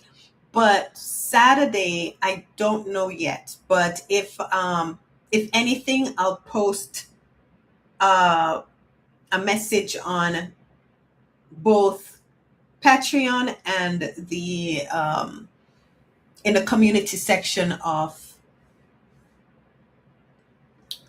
A Different Take, or I'll tell you Friday night. So, really, Diane, that's an interesting take. You like Cold Water, but you didn't like Andy in it. I know. They said the character was weak, so you didn't like Andy's character, or you didn't like his portrayal of the character. That's very interesting. Yet you like the series. Wow.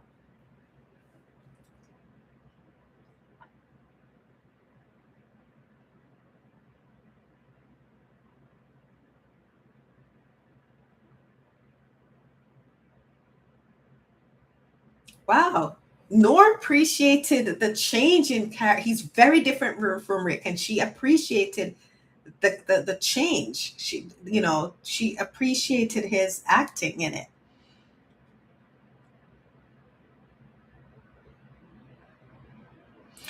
You support me already, Rashida. Don't worry about that. Don't worry.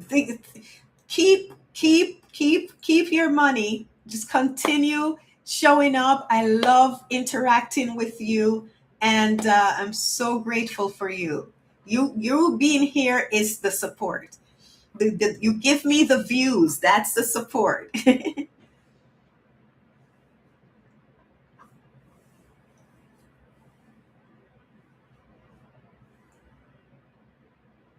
And we're getting close. Cam J, I'm not gonna let you get out of it. Cam J and I, hopefully Cam J has to do the technical aspect of it because I suck. Cam J and I are gonna react to the ones who live together when we get to that point.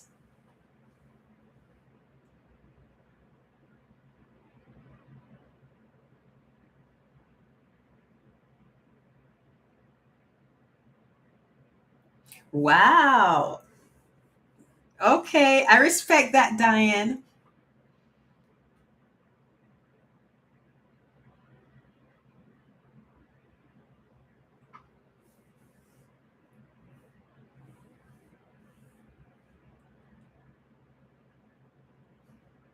Love you, Rashida.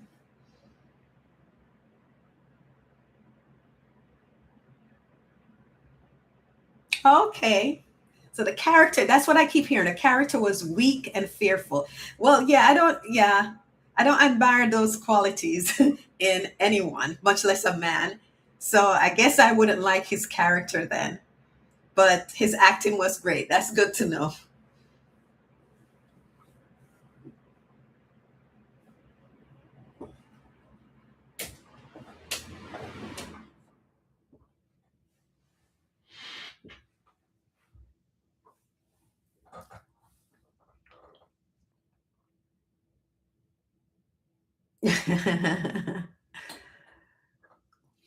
Well, guys, thank you so much. Whoa, you spent 2 hours with me. That was so cool. Thank you so much for spending some time with me. Hopefully we can do this again soon. I'll discuss the book. Um, and oh, what am I?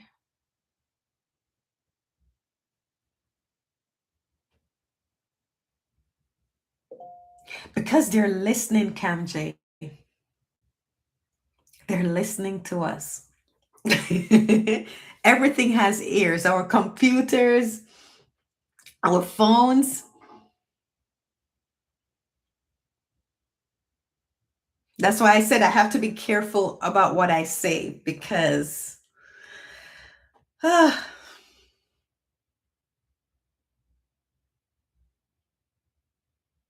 yes,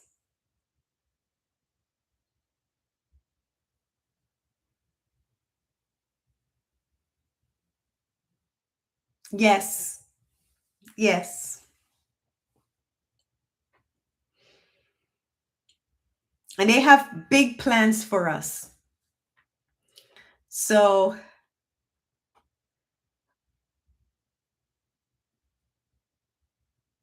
as much as you can do sustainable living and not have to depend on the system for your living. And when I say the system, where you have to, if you don't have to work and you can provide for your basic needs. A lot of people call it off grid living. You're never truly off grid, but if you can find a way to live, so I'm imagining even scenarios where I can go fish or have a chicken and eat, have proteins, beans and fish if I need protein, and then eat vegetables and stuff, uh to live sustainably, if anything. Guys, I'm there. I'm not a conspiracy theorist, and I was never, I'm not a prepper. I was like, I was. I'm not a prepper. I'm not an extremist, but I'm telling you, I'm getting warnings spiritually, and it has me preparing accordingly. So I'll just share that with you, and keep prayed up. Um, Look into, even if you can, yes, Nor, even if you can plant in pots, because where I live, I can't really plant in ground right now. So I'm planting in pots, just small ways while I transition, where hopefully I will be in a place and a position to plant in ground.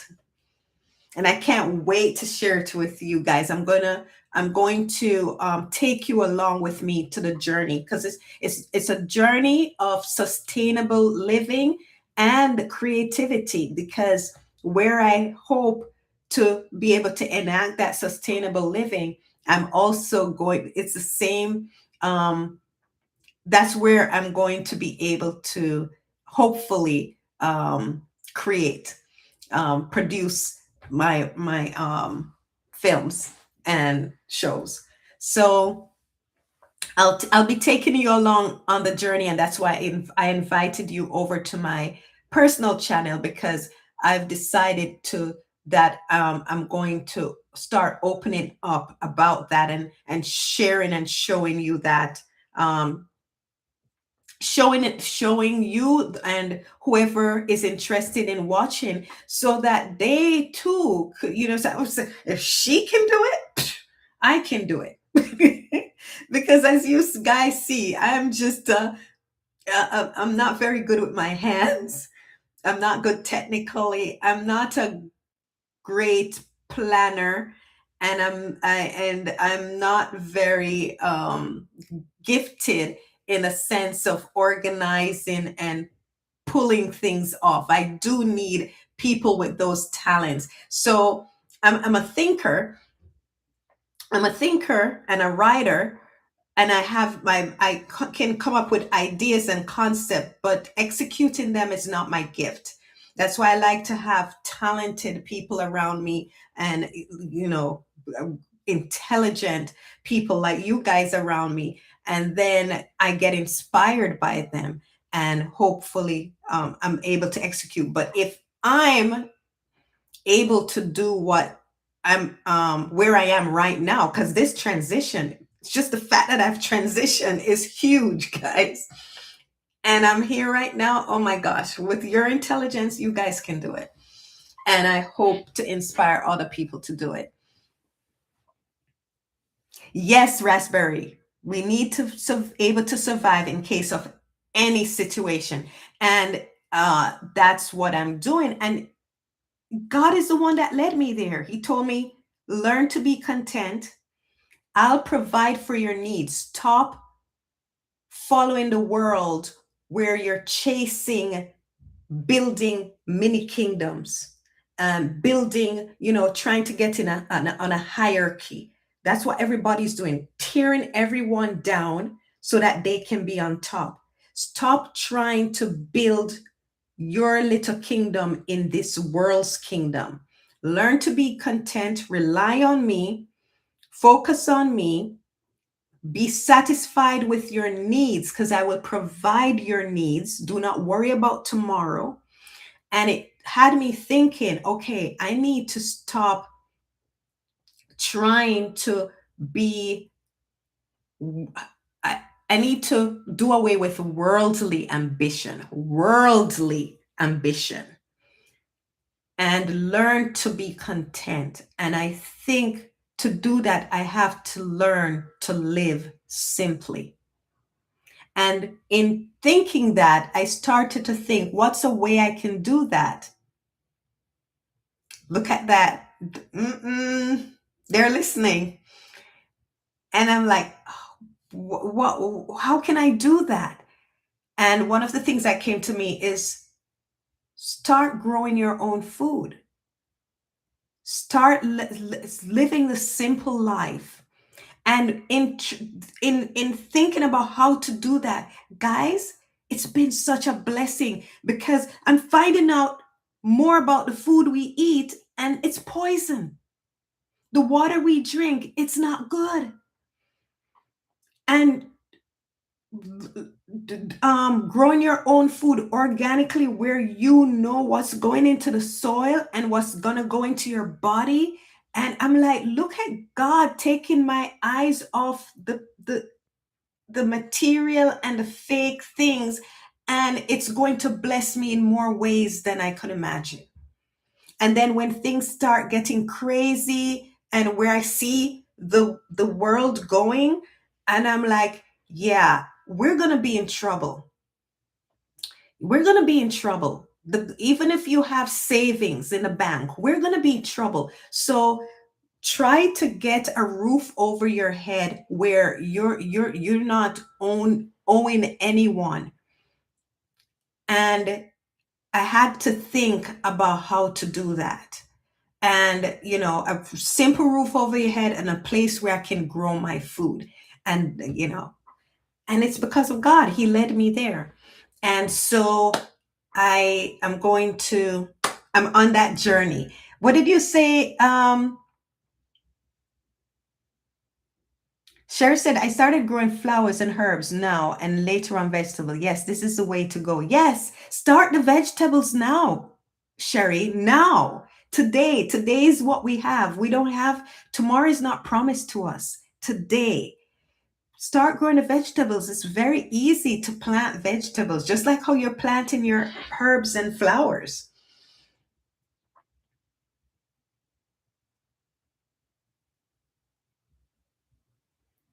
Oh, thank you. Yes, good, Sherry. Good.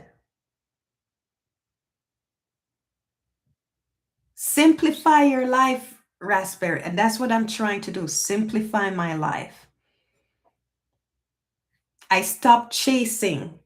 And, so I left Hollywood behind. And the world that God has shown me, the where I'm heading, the locations. Guys, I'm telling you, Hollywood couldn't provide me what I'm seeing. Being where I was, I could not see. I can't wait to share it with you one day at a time.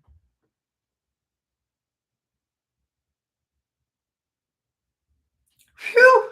Scary, Cam J. Scary. Sherry, you know, it's my life verse. This is my life verse.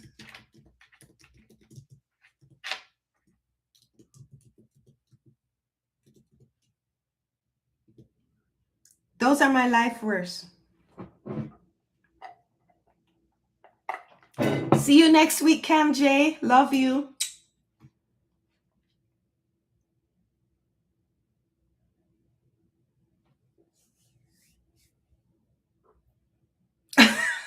No one in sight, nor.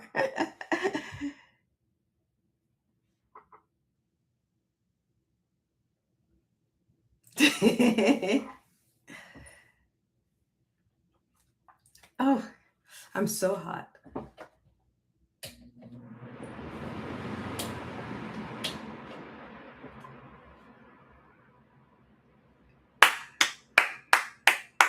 Congratulations, Sherry. Wow, that is amazing. That is amazing.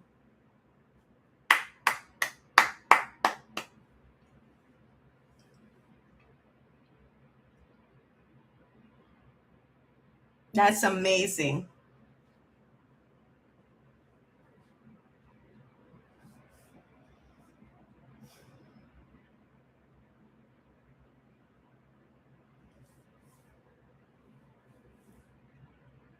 That's the way. Are you? Yeah, yeah. You say you're growing your vegetables. Yeah, so good, good.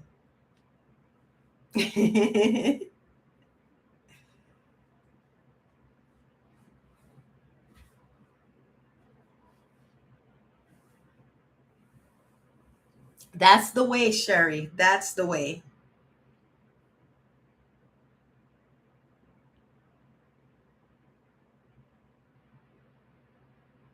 I'm hoping to be off grid, and I took the first step. I took the first step. I'll share it with you here.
Thank you, Nor.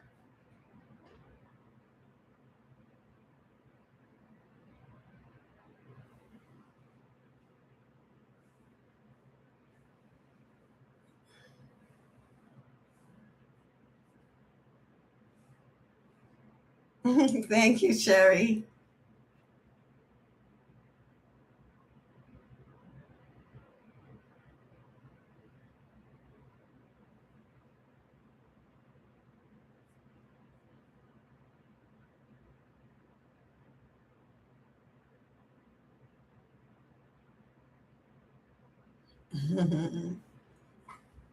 We're gonna be all right, guys. We're gonna be all right. But start planning and executing.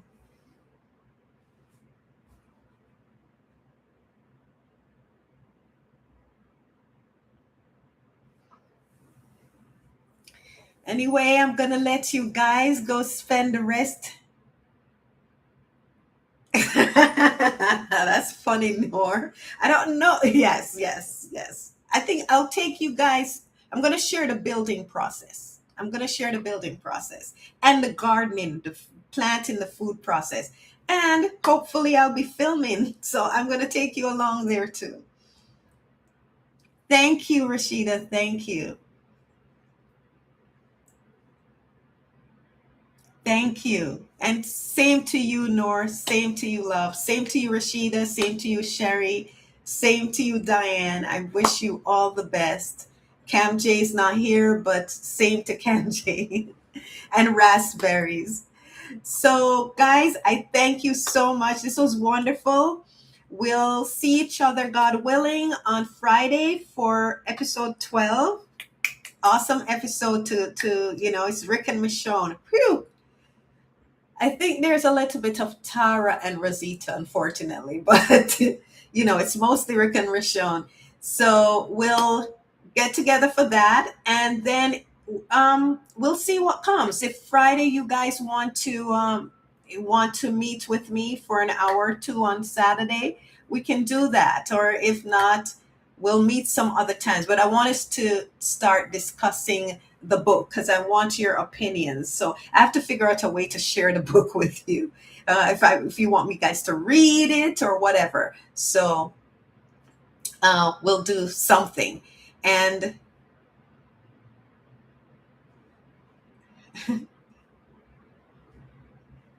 bye. See you next. Oh, thank you, Rashida. See you next.